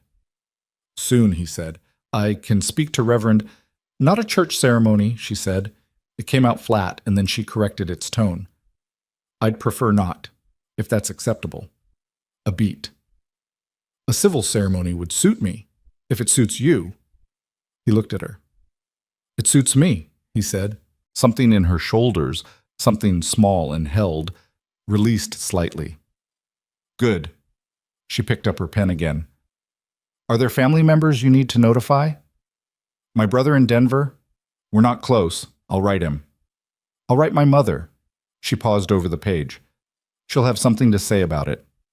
She usually does, constantly and with conviction. She didn't say it with bitterness, just accuracy. "She loves me and she disagrees with most of my decisions. It's a consistent combination." He thought about his own father, who had been a man of fixed and confident opinions, who had been wrong about a significant number of things and had never once changed his mind about any of them. A different version of the same problem. "My father thought coming to Colorado was the worst idea I ever had," he said. He died before he could see that it wasn't. Evelyn looked up from her letter. "How long have you been here?" 12 years. "You were—" She did the arithmetic quietly. "Very young. 22. Margaret Calloway would call it reckless." "Margaret Calloway would be right." She looked at him steadily. "I'd also call it reckless and mean it as a compliment." He held her gaze for a moment. The fire settled. Outside, the wind moved through the trees in the low, continuous way it did when the temperature was serious about itself. "Saturday week," he said. "If that works." She understood he meant the wedding. "Saturday week," she agreed, and that was the extent of the conversation. No sentiment, no ceremony about it. Two people deciding the most significant thing and then returning to their separate papers, which was either entirely unromantic or the most honest version of romance available to them at this point in their knowing each other. Evelyn suspected it was the latter. She was not sure Colton had the vocabulary for the sentimental version, and she was honest enough with herself to know that she wasn't entirely sure she did either. The community meeting happened first, on a Thursday evening at the church hall, with 8 families represented and a fire going in the iron stove at the hall's center, and Harold Fisk sitting in the back row with his arms crossed, which was his version of official attendance. Evelyn stood at the front of the room and told them, plainly and without performance, what she'd found in her visits to the outlying families. She told them the numbers: children, distances, sessions missed, skills not being built. She told them what she thought could be done with minimal additional cost, using what was already available, adding 1 afternoon session per week at the church hall for families on the east side of the valley, rotating a teaching role between herself and Mrs. Pemberton, who was present in the second row with the expression of someone who had decided to be open-minded but wanted credit for the effort. She answered questions. Some were practical. Some were skeptical. One man, whose name she didn't know yet, asked what business a newly arrived woman had reorganizing arrangements that had worked well enough for years. "Well enough," Evelyn said, "is not the same as well." The room was quiet for a moment. "My children can read," he said. "That's well enough." "Your children can read," she agreed. "The Morrison girl can't, and she's 8. I'd like to change that if this community is willing to help me do it." Nobody argued after that, not because she'd convinced everyone, she hadn't, and she knew it, but because the argument, stated plainly, didn't have a comfortable place to stand. They voted. It wasn't a formal vote. It was the frontier version, which was people nodding and nobody saying no loudly enough to stop it. The East Valley sessions would begin in January. Harold Fisk left without comment. On his way out, he paused beside her and said, "Told you you'd do all right," and kept walking. She stood at the front of the nearly empty hall and felt the specific exhaustion of having done something that mattered and having no one to celebrate it with in the way you celebrated such things. No friends from before, no family, nobody who'd known her long enough to understand what it had cost. She'd been in Hatcher's Creek for less than a month. She was not, by any reasonable measure, established here. But the Morrison girl was going to learn to read, and 12 children were going to have more consistent schooling, and she'd stood in front of a room full of strangers and made the case, and they'd said yes. That was something. That was, in fact, a great deal. Colton was waiting with the wagon outside. He'd been in the room for the whole of it, sitting near the back, saying nothing. She climbed up beside him, and he drove out of town in the dark without speaking. And she was grateful for the quiet because she needed a few minutes to simply exist without being competent at anything. After a while, he said, "The man who asked about your business. His name's Fletcher Dodd. He's not a bad man. He's slow to change." "I know," she said. "I'm not bothered by him." "I know you're not." A pause. "You handled it well." She looked at the dark road. "I handled it adequately," she said. "There's a difference." He glanced at her sideways and she caught it, and they both said nothing, and the horse moved steadily through the cold. The wedding was 9 days later, on a Saturday morning in the county clerk's office in Hatcher's Creek, with Ruth Calloway and Gus Dolliver as witnesses because they were available and willing, and because Evelyn did not have family present and Colton's brother had not made the trip from Denver, which Colton had not appeared surprised by. Wyatt stood to one side in his good shirt, which Ruth had helped him iron the night before, with an expression of intense seriousness that Evelyn had come to recognize as his version of caring a great deal about something. The ceremony was brief. The county clerk, a man named Aldous Perry, who handled weddings with the same administrative focus he applied to land disputes, read the necessary words. They said what was required. Colton put a plain gold band on her finger. She hadn't known about the ring, hadn't thought to expect it, and felt something move through her chest unexpectedly when she felt its weight. Afterward, outside on the sidewalk, Ruth hugged her with genuine warmth, and Gus shook Colton's hand and said something low that made Colton's expression shift in a way that Evelyn couldn't read from where she was standing. Harold Fisk, who had not been invited because nobody had specifically invited anyone, but who had somehow known and arrived, stood at the edge of the group with his hat in his hand and nodded at her once. She nodded back. Wyatt stood beside her, and after a moment, without announcement, he put his hand in hers, small and cold from the outdoor air and tentative, just resting there, not squeezing, not claiming anything, just present. She held it. She didn't make a thing of it. She just held his hand and looked at the mountains visible at the end of the street and thought, this is where it is now. This is the thing that's real, not the wedding, not the ceremony. The small, cold hand in hers, and the town watching from doorways, and the mountains that didn't care about any of it, and the long work of everything that was still ahead of them, years of it, unseen. She was not afraid of it. And she identified the feeling carefully, the way she did with feelings she wasn't sure of. She was ready for it. That was close enough. The first winter passed the way first winters do, harder than expected in some places, easier in others, with enough small catastrophes distributed throughout to prevent anyone from getting comfortable. In January, 3 of Colton's cattle died in a cold snap that dropped the temperature to something that had no business existing on a planet where people were expected to live. He found them in the north pasture on a Tuesday morning, frozen where they'd stood, which was not uncommon and was also, every time it happened, a specific kind of loss that didn't get easier with familiarity. He came back to the house with ice in his beard and sat at the kitchen table for a long time without taking his coat off, doing the arithmetic in his head. What those 3 animals represented in weight, in price, in the margin between a winter that worked out and one that didn't. Evelyn set coffee in front of him and sat down across the table and didn't say anything optimistic. She'd learned that about him quickly, that optimism applied from the outside felt like dismissal to him, like someone telling him the thing he was worried about didn't deserve the weight he was giving it. So she sat there and let him do his arithmetic and waited. "We're still all right," he said finally. "I know," she said. "It tightens things." "I know that too." He looked at her. "I'm not asking you to—" "I know you're not." She folded her hands on the table. "I'm telling you I understand the situation. That's different from asking me to worry or not worry." He drank his coffee. She watched the calculation move through his face. Not just the cattle, she thought, but the broader thing, the constant management of a life built on variables that didn't cooperate. She'd understood this intellectually before she arrived. She understood it differently now, in her body, in the particular attention she paid every morning to the sky and the temperature, the way she'd started reading weather, the way she'd once read balance sheets. "April will be better," he said. Not to her, to himself. "April will be better," she agreed. It was. But between January and April, there was February, which brought a 3-day storm that kept them housebound and a dispute with the neighbor to the east. A man named Gareth Holt, who ran a larger operation and had been in the valley long enough to feel entitled to certain water rights that the law didn't actually support. Colton had been managing the disagreement since before Evelyn arrived, with a combination of patience and cold stubbornness that had kept it from becoming anything more than tension. In February, it became more than tension.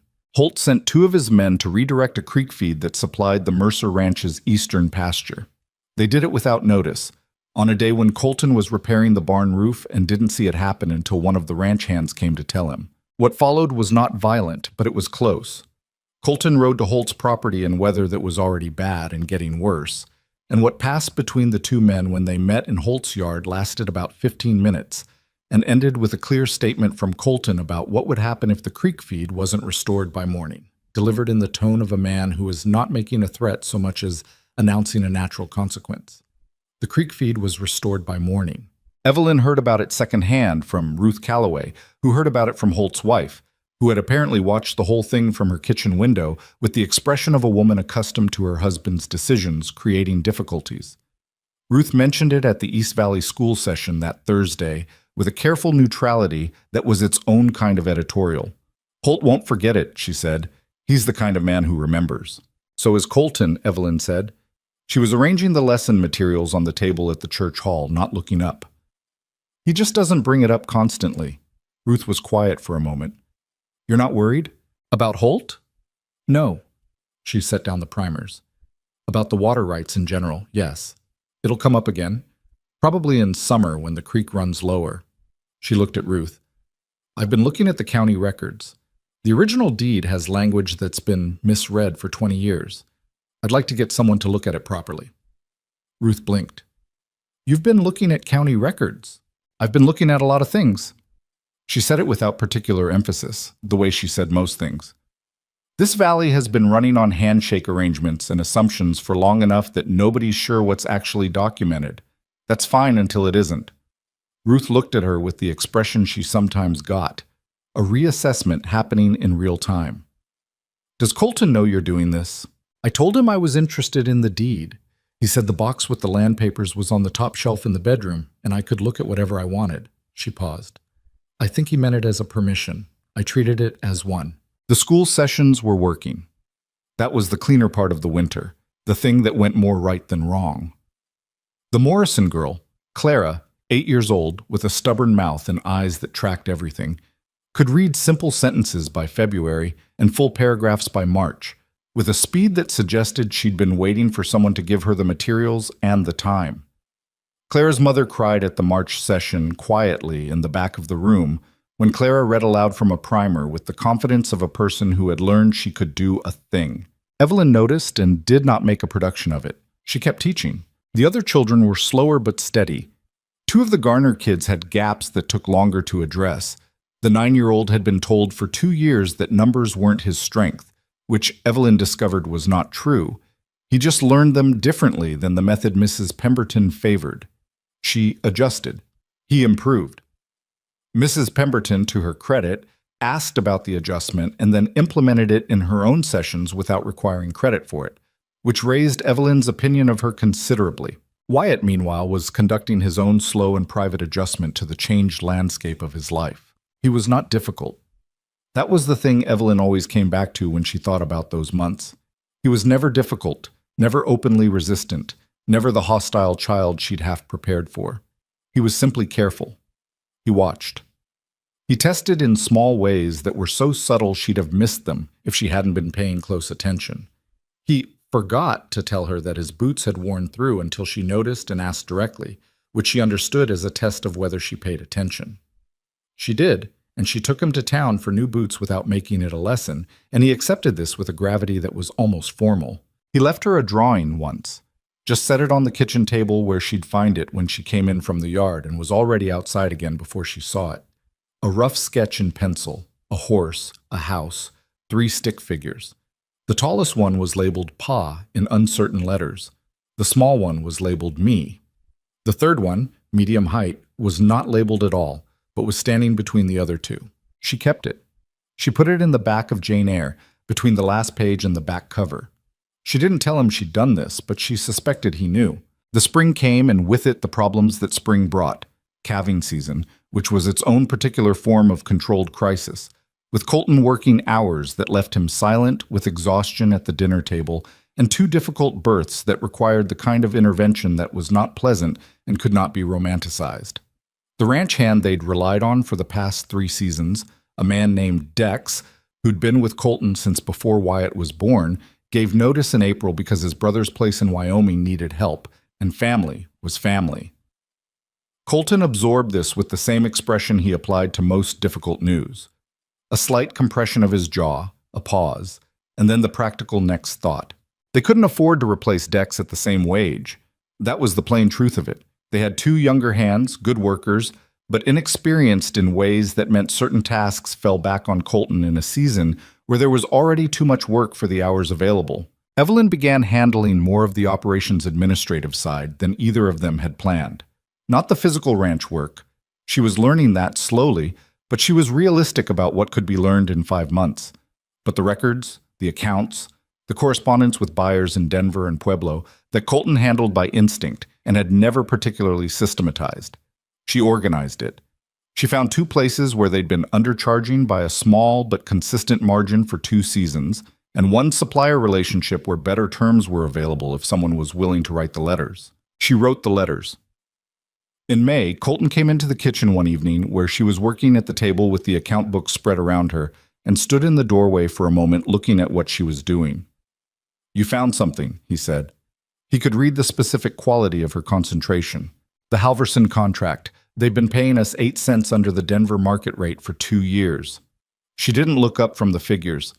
I think they assumed nobody was watching closely enough to notice. I wasn't, Colton said. I know. She made a note in the margin. I've drafted a letter. I'd like you to read it before I send it. He came to the table and picked up the draft. Read it, put it back down. It's firm. It's accurate. Halverson's been a buyer for 6 years. Then he can afford to pay the correct rate for another 6. She looked up at him. If he objects, there are 2 other buyers in Denver who'd take the contract. I looked into it. He was quiet for a moment. She could see him working through it. The business calculation alongside the older, more instinctive calculus of long relationships and frontier courtesy and what you owed a man for 6 years of reliable payment, even if the payment was wrong. Send it, he said. She sent it. Halverson responded within the week, without argument, agreeing to the corrected rate. She suspected he'd known exactly what he'd been doing and had simply been hoping nobody would look. Colton didn't say much about it afterward, but she noticed the following week that he'd come home from town with a book, Applied Principles of Agricultural Business, something she'd mentioned once in passing as being useful, and left it on the kitchen table without comment. She thanked him. He said it was nothing. It wasn't nothing, and they both knew it. Summer arrived with the particular violence of high country summers, brief and intense, and followed by the knowledge of what was coming again. The drought that hit in July was the worst thing the ranch had faced since Colton had owned it, and it hit 3 weeks into a run of high temperatures that had already put the pasture grass under stress. The creek that Gareth Holt had tried to redirect in February ran low in July, as Evelyn had predicted. Holt sent a man to talk to Colton about a shared arrangement, which was a negotiation he'd refused to have in winter and was now proposing from a weaker position. Colton handled the negotiation. Evelyn had, 2 months earlier, gotten the deed language reviewed by a land attorney in Pueblo who confirmed what she'd suspected. The water rights were clearly documented in the Mercer Ranch's favor.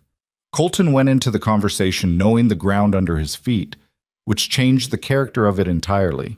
They reached an arrangement that was fair to both sides. Colton told her about it that evening with the sparse economy of language he used for things that had gone better than expected. Holt agreed to split costs on the channel maintenance. He gets access below the 3rd marker during low water. We keep primary rights. That's reasonable, she said. It's more than reasonable. He looked at her directly. The deed language. That was you. The attorney did the work. You found the attorney. You asked the question. He wasn't good at this, at giving credit, at saying the words for things. She could see the effort it took. I wouldn't have thought to look. She didn't deflect it or minimize it, because she'd learned that deflecting things he offered cost him something. Thank you, she said. He nodded once, which was the end of it, and that was fine. The drought eased in late August. The calves they'd brought through spring were healthy. The corrected Halverson contract meant they ended the year in better shape than the cattle losses of January had suggested they would. It was not prosperity. It was not abundance. But it was solid. And solid in this country was a thing you fought for and were grateful for when you had it. Their daughter was born the following February.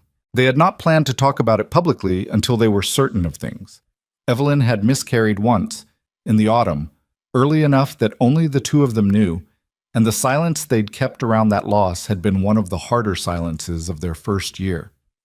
She'd sat in the kitchen afterward with her hands in her lap, and he'd sat across from her and not tried to put words to it, which was the right thing and also the only thing he knew how to do, and she'd been grateful for both. So when February came and the baby was real and present and making her opinions about the world loudly known, there was a quality to it that had more weight than a first birth might have carried. Evelyn lay in the bedroom with the child on her chest and felt the specific exhaustion of a woman who had done something significant and was still in the immediate aftermath of it. And Colton stood beside the bed with an expression on his face that she had not seen before. She was too tired to analyze it carefully, but she filed it away. She's healthy, Dr. Ambrose said, packing his bag with the brisk efficiency of a man who had seen enough of these to have calibrated his concern to the actual situation. Both of them are. Colton said nothing. He was looking at his daughter with the expression Evelyn had filed away, and she thought, in the clear, simplified thinking of genuine exhaustion, that she was seeing something he didn't have walls around because he hadn't had time to build them. Wyatt appeared in the doorway. He'd been kept in the kitchen for the last several hours in Ruth Calloway's company, and he came to the bedroom threshold now with 8-year-old dignity and looked at the baby with an expression that cycled rapidly through several things. "She's small," he said. "She'll get larger," Evelyn said. "Does she have a name?" Evelyn looked at Colton. They'd discussed names, but not settled. He looked at her back, in the way he sometimes did when he was deferring a decision to her, not because he didn't have an opinion, but because he thought her opinion had more standing. "Margaret," she said, "for Ruth's sister-in-law." A pause. "If that's all right." "It's all right," he said. Wyatt came to the edge of the bed and looked at Margaret Mercer, who was sleeping with the absolute commitment of a person who had recently done something strenuous and intended to recover from it thoroughly. He reached out one finger and touched the back of the baby's hand, very gently, the way you touched something you weren't sure about. The baby's fingers closed around his. Wyatt stood very still. "She's holding on," he said. "She does that," Evelyn said. "It's a reflex." "Oh." He didn't move. The baby kept holding.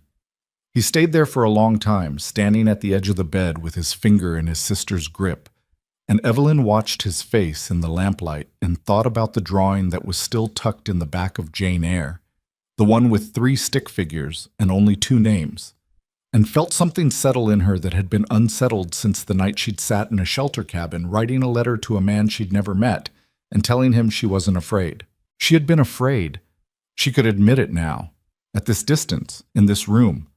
She had been afraid, and she had come anyway, and she was here, and this was what here looked like. A bedroom in Colorado, a child asleep on her chest, a man standing at the window with his back to the room, doing something with his expression that required privacy. A boy with his finger in his sister's grip, not moving, not wanting to break it. The winter outside was doing what winter did. Inside, the stove ticked. The lamp on the nightstand threw a circle of warm light that didn't reach the corners of the room. Colton turned from the window. He looked at his son, then at his wife, then at the child between them. He didn't say anything. There wasn't a thing to say that would improve on what was already in the room. The harder years followed, as they always did. The summer of 1886 brought a drought worse than 1884, and this time it hit 3 consecutive months without meaningful rain, turning the pasture to something that barely qualified as grass and forcing decisions about which cattle to sell early and which to hold. Colton sold early and sold hard, and was right about the timing, but right about the timing still meant selling at lower prices than a good year would have produced. They finished that year thin. Not desperate. They'd built enough margin by then to absorb thin, but thin. Evelyn's school program by 1886 had grown beyond what she'd imagined when she'd sat across from Mrs. Garner asking about distance and weather. Clara Morrison, the 8-year-old who'd learned to read in the church hall sessions, was now 12 and helping teach the younger children, which was Clara's own initiative and not anything Evelyn had suggested. 3 families who'd been sending their children inconsistently had become families who came without fail because the sessions had adjusted to their schedules, rather than expecting them to adjust to a schedule set by a town that didn't understand how far they lived. Mrs. Pemberton had, gradually and without ever making a formal declaration of it, come to treat Evelyn as a colleague rather than an intruder. They disagreed about methods regularly and agreed about outcomes consistently, which was, Evelyn thought, probably the most functional professional relationship available to 2 people who approach things differently. In the autumn of 1887, Evelyn was pregnant again, and this time she told Colton earlier than she'd told him about Margaret because they'd learned from the loss that silence about these things cost more than the precaution was worth. He received the news with the same compressed stillness he received most significant things, and then that evening he built a second shelf in the main room for books, without being asked, which was not connected to the news in any direct way, and which she understood as connected to the news in every way that mattered. Their son was born in May of 1888. They named him James, which was Colton's father's name, and which Colton offered without explanation and Evelyn accepted without requiring one. By then the ranch had become something recognizably different from what it had been in 1883. Not dramatically. The mountains didn't care about drama, and the weather didn't, and the cattle market didn't, but the operation was larger, better documented, running on systems that Evelyn had built into it gradually enough that they felt like they'd always been there. The Halverson contract had led to 2 additional buyer relationships. The water rights dispute with Holt had led to a valley-wide conversation about shared infrastructure that had led, eventually, to a jointly maintained irrigation channel that 3 ranches used and nobody fought over. Colton was not good at receiving the acknowledgement that came with this. When other ranchers mentioned his operation with the particular respect given to something that had been done well, he said little and deflected toward the practical details. Evelyn watched this happen at the general store one afternoon. A conversation between Colton and 2 other ranchers in which one of them said, plainly, that the Mercer Ranch had become the best-run outfit in the valley, and Colton responded by talking about the new fencing method he'd tried on the south pasture. She didn't tease him about it, but later, at home, she said, "You could have just said thank you." "I thanked him," Colton said. "He was pulling his boots off at the door. You talked about fencing. That's relevant information." "It is," she agreed. It was also a deflection. He looked at her. The same look he'd given her in the line shack 5 years ago, the one she'd come to understand meant he was recalculating something. "I don't need compliments." "No," she said. "But the man offering it needed you to receive it. That's different." She folded the shirt she'd been mending and set it aside. "It wasn't about you. It was about him having something to give." He sat with this for a moment, then, "I'll think about that." "That's all I'm asking," she said. He did think about it, because that was how he operated. Things went in, they took time, they came out as behavior change rather than conversation. 3 weeks later, she watched him receive a similar compliment from Harold Fisk with a brief, direct thank you, and 2 sentences about the ranch that managed to be both honest and not deflecting. And Fisk looked moderately startled and then pleased, and Evelyn looked at a point above their heads and did not smile visibly. Wyatt, at 13, was becoming a person who was harder to read than he'd been at 7, which was, Evelyn understood, entirely normal and also entirely different to live with. He'd had a year of difficult adjustment around the time James was born. Nothing she could point to directly, more like a general weather system. A teenage cloudiness that expressed itself in short answers and time spent alone in the barn, and a period of about 6 weeks where he seemed to hold something against her that she couldn't identify. She didn't push. She kept showing up. Breakfast, the small daily points of contact, interest in what he was doing that she tried to keep genuine rather than performed. In March of that year, she asked him to ride with her to check the East Pasture fence line, because she needed to go and because she'd found, over the years, that conversations with Wyatt worked better on horseback than face-to-face, with the landscape to look at rather than each other. They rode for 20 minutes without much talking. Then Wyatt said, abruptly, "Is it different? Having your own kids?" She understood immediately what he was asking beneath what he was asking. "James and Margaret are my kids," she said. "So are you." He was quiet. "Not in the same way," she added, because she thought honesty served him better than smoothing. "You had a mother before me. That's not erased, and I'd never try to erase it. But different isn't less." He kept his eyes on the pasture. A long pause. "I don't really remember her," he said. "My mother. I remember some things, but I don't know if they're real or if I made them up." She thought about this carefully before answering. "Probably both," she said. "That's usually how memory works when you're young. The feelings stay true even when the details shift."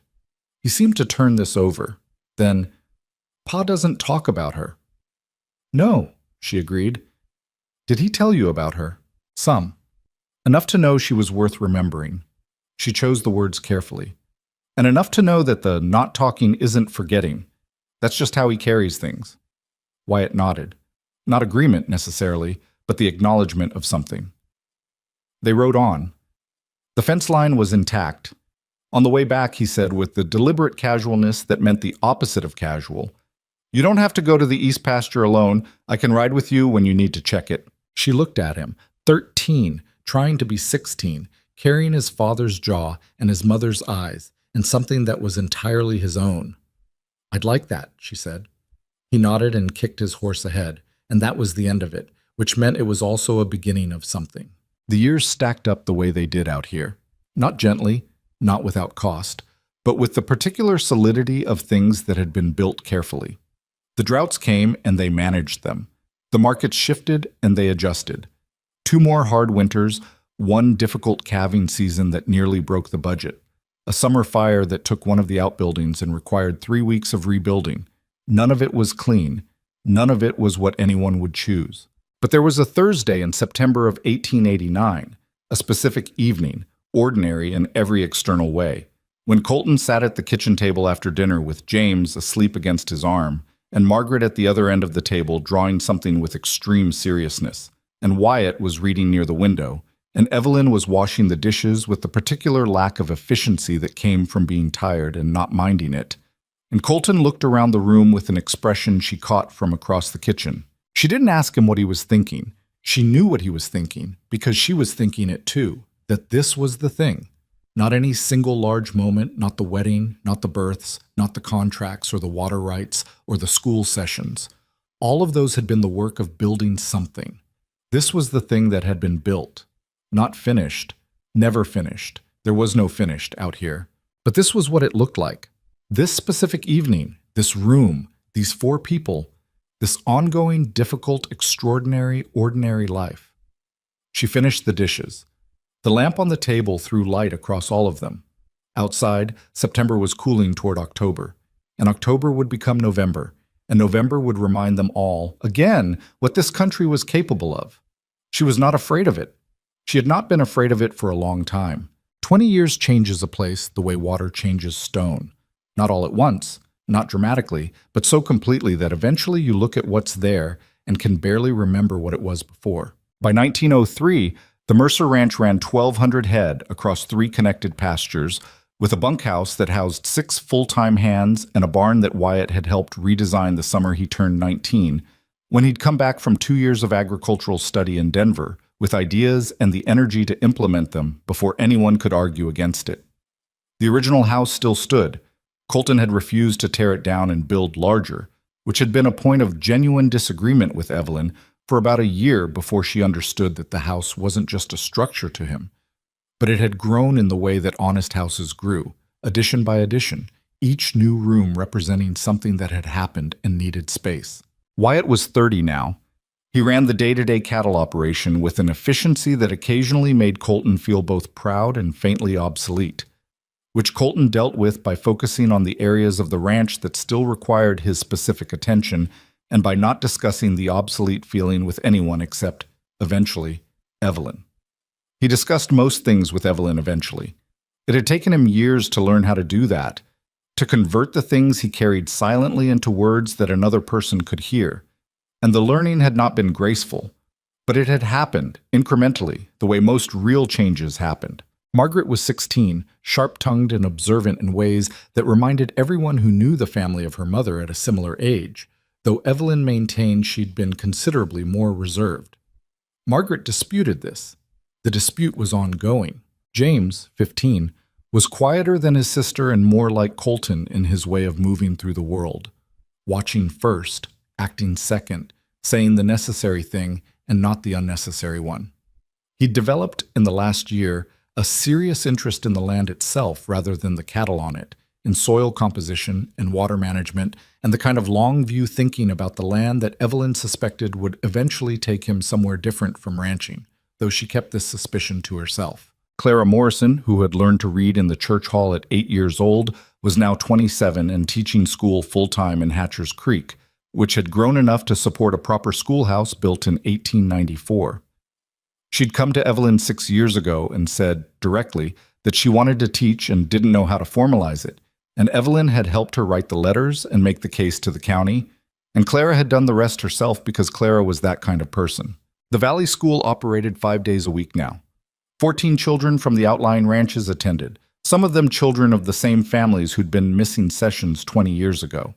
The East Valley sessions that Evelyn had organized in the winter of 1883 had been absorbed into the official program by 1890. Nobody remembered particularly who had started it. Evelyn didn't mind. The point had never been credit. Hatcher's Creek had grown from the rough collection of buildings Evelyn had first seen to something that was beginning to look, from certain angles, like a real town. A hotel had opened in 1895, a bank the following year. A physician had settled permanently in 1897, relieving Dr. Ambrose, who was 70 and had earned his retirement, of the sole responsibility for the valley's medical needs. There was a post office and a telegraph line and a feed operation that served ranches as far as 30 miles out. Harold Fisk had died in 1899. He'd been buried in the Valley Cemetery on a cold November afternoon with more people in attendance than anyone had expected, including several who'd disagreed with him regularly and came anyway because you showed up for a man who'd been part of a place long enough to become part of its character. Evelyn had stood beside Colton at the graveside and thought about the first time Fisk had looked at her on the sidewalk outside Haverford's store and delivered his verdict. "You'll do all right here." She'd thought about it as a judgment then. She understood it now as something closer to a welcome, delivered in the only language Harold Fisk had available. It was November 1903 when Colton came to find Evelyn in the schoolroom she'd kept in the house even after the county school was established. A small room off the main hall where she still tutored occasionally and kept her books and did the correspondence that remained part of how she thought through problems, and stood in the doorway in the way he stood in doorways when he had something to say and was deciding how to say it. She looked up from what she was writing. 20 years of marriage had given her a thorough map of his silences. This one had weight to it. "What is it?" she said. "You know what week it is." She set down her pen. She did know. She'd known since October that November was coming, and with it the anniversary. 20 years since a stagecoach tipped on the ice east of Grover's Pass. 20 years since a man she'd never met rode into a blizzard to find her. 20 years since two people who had no business trusting each other began the slow work of doing exactly that. "I want to go back to the cabin," he said. "If you're willing." She looked at him for a moment. He was 54 years old and looked it in the ways that mattered. The deep lines at the corners of his eyes, the gray through his hair, the particular solidity of a man who had spent decades doing physical work in hard country. He also looked like himself, which was the most she could say about anyone. "When?" she asked. "Tomorrow. Day after, if the weather's uncertain." "The weather's always uncertain." "You sound like yourself when you say that." "I always sound like myself," she said. "Give me an hour to arrange things with Wyatt." Wyatt received this information with the practical acceptance of a man who had grown up understanding that his parents occasionally did things that made complete sense to them and required no additional explanation. "Roads will be icy above the tree line," he said. "Take Porter's son. He's better in elevation than any of the others." Colton looked at his son. "You named the horse after my horse." "You named your horse after a good horse," Wyatt said. "It's a working name." Margaret, who heard about the trip at dinner, was characteristically direct. "You're riding to the mountains in November for sentiment," she said. "That's unlike you." "People change," Evelyn said. "You haven't changed that much." She looked at her father. "Has she?" "Some," Colton said. Then, "No, not the parts that were already there." Margaret seemed to find this a satisfying answer, which meant she left it alone, which for Margaret was a significant form of approval. They left before full light the next morning, Evelyn and Colton, 2 horses and enough supplies for a 2-day ride. James stood on the porch to watch them go with a cup of something hot in both hands, doing what he always did. Observing, not commenting, storing whatever he was seeing in whatever part of himself he kept things. The road east from Hatcher's Creek was not the road it had been in 1883. It was maintained now, properly graded, with a relay station at the foot of the pass. The first several miles went easily, the horses moving well in the cold morning air, their breath rising in steady clouds. Evelyn rode beside Colton and watched the landscape and thought about the first time she'd seen these mountains. From a stagecoach window, traveling towards something she understood only in the abstract. The mountains had seemed absolute to her then. Indifferent. The kind of beautiful that had no interest in whether you survived it. She still thought they were indifferent. She'd just learned to be indifferent back, which was its own kind of relationship. "You're quiet," Colton said. "I'm thinking." "About what?" She considered how to say it. "About whether we would have done it if we'd known exactly what it would cost." He rode for a moment. "Would you have?" "Yes," she said. "But I wouldn't have been as calm about it." He made the sound that was the closest thing he had to a laugh. A short exhale through his nose, not quite amusement. "You weren't that calm." "I was calmer than I felt." She looked at the mountains.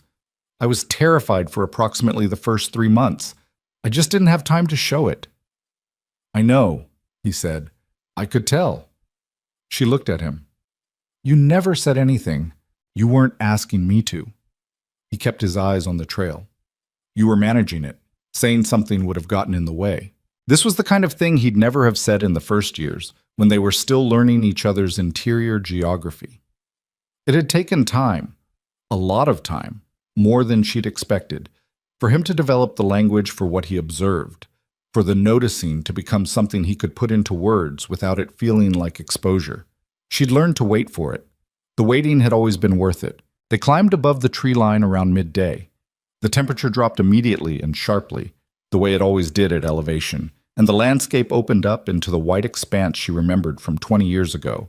Rock formations, scrub pine, the particular silence of high places that wasn't really silence but was the absence of human sound, which felt like the same thing. The relay station at Grover's Pass was staffed by a young man who looked barely old enough to be there and who told them the shelter cabin was another 2 hours east, and the road was passable, but they should watch the north-facing sections because yesterday's wind had built drift on the edges.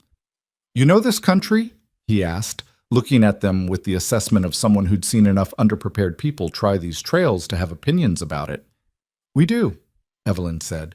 The young man looked at her, at the surety in her voice, at the way she sat the horse, at whatever it was in her face that communicated 20 years of knowing exactly this specific terrain and its specific demands.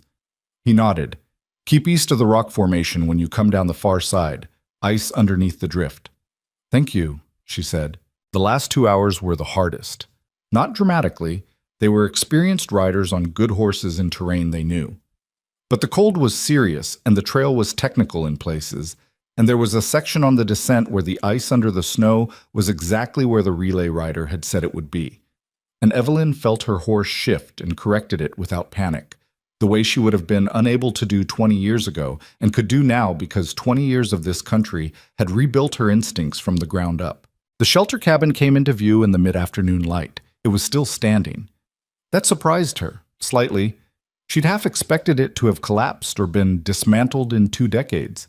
But the valley's winters, which destroyed so many things, had left this particular structure intact. Someone had repaired the roof at some point, and the door had been rehung, but the walls were original.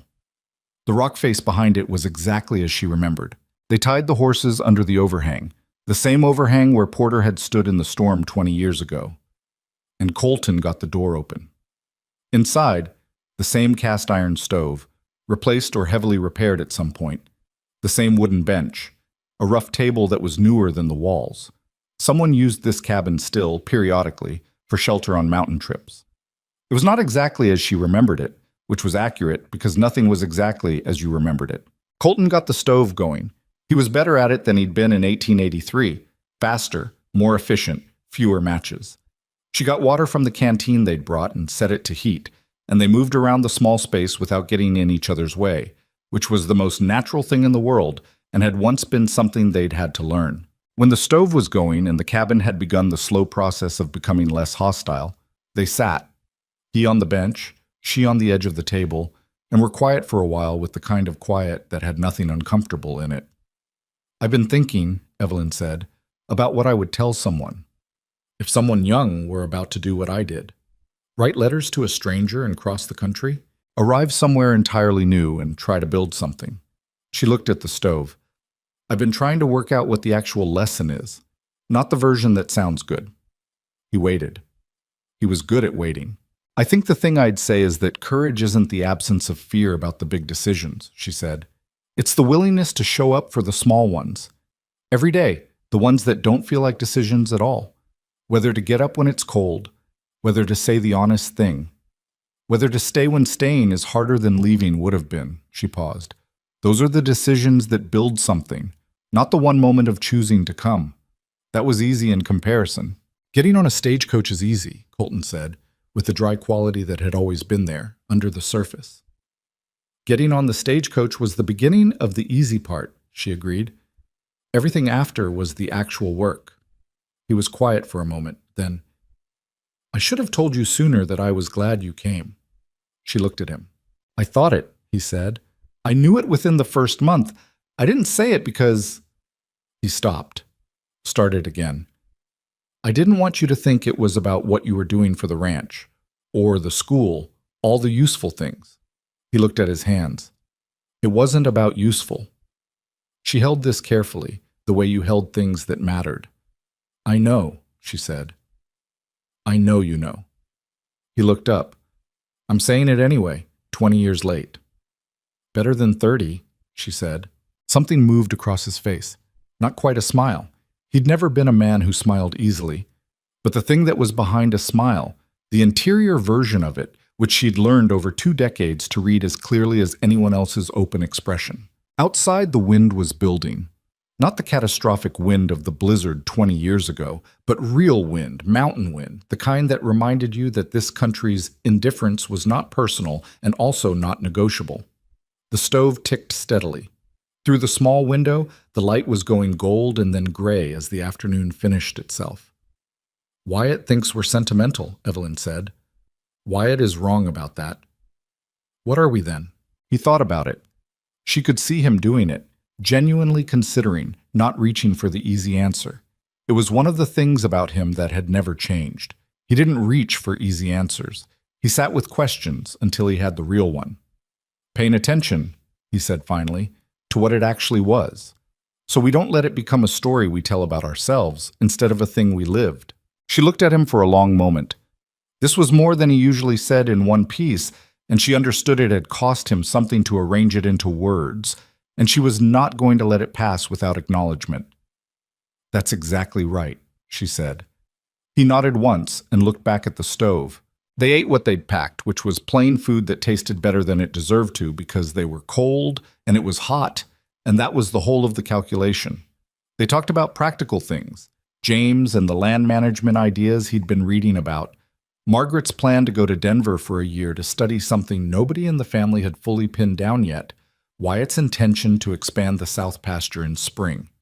The ordinary substance of a family's ongoing life, discussed in the place where the life had started, which gave the ordinary substance a different quality than it had at the kitchen table at home. Neither of them said anything about the significance of it. They didn't need to. The significance was in the being there, not in the naming of it. They slept in the cabin that night. The bench for him, the table pushed against the wall with their bedrolls on it for her, because there was no cot, and the floor was too cold, and neither of them was 22 anymore, though neither of them said that last part out loud. The stove held through the night with careful management. The wind found the gaps in the walls and came through them and was endured. In the morning, Colton was awake first, which had been true every morning of their marriage. She woke to the smell of coffee made from the small tin they'd packed and the sound of the stove being fed, and lay still for a moment in the gray early light, listening to the specific sounds of him moving in a small space, and thought about the first morning she'd woken to those sounds, in this same cabin, not knowing yet what they were, not knowing yet what any of it would be. She had known very little then. She'd known she was cold, and that a man she'd only met the day before had come to find her, and that she intended to reach Hatcher's Creek regardless of what came next. She'd known she had a tendency to land on her feet, which had turned out to be mostly true with some notable exceptions, and she'd known that she was not afraid, or rather, that she had decided fear would not be the deciding factor. 20 years later, she knew her husband's silences the way she knew the weight of her own hands. She knew which fence posts on the North Pasture were due for replacement, and which months the creek ran reliable, and which didn't, and what the sky looked like at 4 in the afternoon when a serious storm was 3 hours out. She knew that Wyatt kept the drawing she'd given back to him, the 3-figure pencil sketch from when he was 7, in a box in his room, and that he'd never mentioned it, and neither had she, and that this was one of the important silences between them, the kind that meant more kept than spoken. She knew that James would eventually leave ranching and do something with land in a way that hadn't been invented yet, and that this was right for him, and that Colton would have to be helped to see it when the time came. She knew that Margaret was going to be fine wherever she went, in the specific way that certain people were fine, not because the world was easy, but because they were made for the friction of it. She got up. Colton handed her coffee. She took it. They stood in the cabin doorway in the early morning cold with their cups, looking at the mountains the way people looked at things they'd learned to read without trying. The sky was clear, and the cold was serious, and the light was coming up over the eastern ridge, In the thin, hard way it came in November at elevation. "Ready?" he said. Same word, same tone, same economical use of language he'd always had. She thought about the first time he'd said it. Outside Margaret Calloway's boarding house, standing in the street with his hat in one hand, the whole uncertain beginning of things laid out in front of them both. She'd said yes then without knowing what yes would mean. She knew now. She knew in her bones and her hands, and the particular weariness and strength that 20 years of honest living left in a body. "Yes," she said. They rode home in the clear, cold morning down through the pass, below the tree line where the timber was dark and dense and the trail was sheltered from the wind. The horses moved steadily. Neither of them spoke much. There wasn't much that needed saying, and they'd both long since stopped filling silence for the sake of it. At the point where the valley came into view, the smoke from the ranch's chimneys, the dark line of the road, the shapes of the outbuildings against the white landscape, Evelyn pulled her horse up for a moment and looked at it. She'd stood at this point before.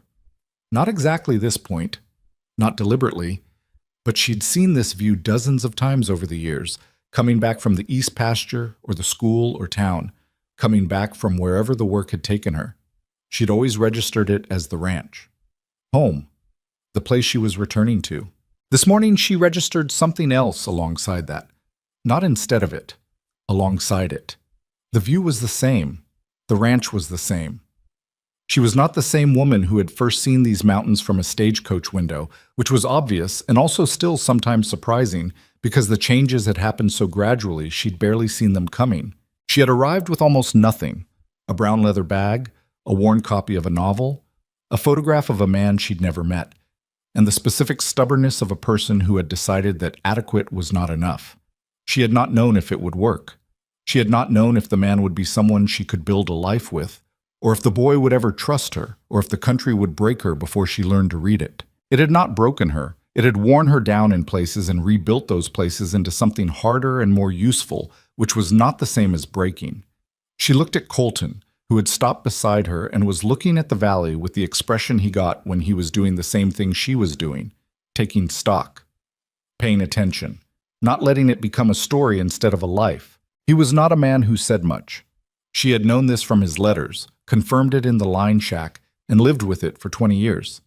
He had also, in those 20 years, said enough, slowly, imperfectly, in the ways available to him, that she understood she was known by him in the way that mattered. Not the version of herself she presented to the town or even to her children. The actual version. The one that had been afraid and come anyway, that had made wrong calculations and corrected them, that had been homesick for a city she'd left deliberately and had never admitted it out loud to anyone except once to him. He'd said, "I know," and that had been enough because he did know, and knowing was what she'd wanted. She turned her horse back toward the ranch. "Let's go home," she said. He fell in beside her, and they rode down through the last stretch together, the way they'd been doing things for 20 years. Not in perfect step, not without friction, not without the ongoing ordinary difficulty of two people sharing a life in hard country, but together, choosing it each time the choice came up, which was every day, which was the whole of it. The valley came up to meet them. The smoke from the chimneys rose straight in the still morning air. Somewhere in the barn, a horse stamped. The ranch was already awake, already working, already moving through another day of the work that never finished. They rode in through the gate.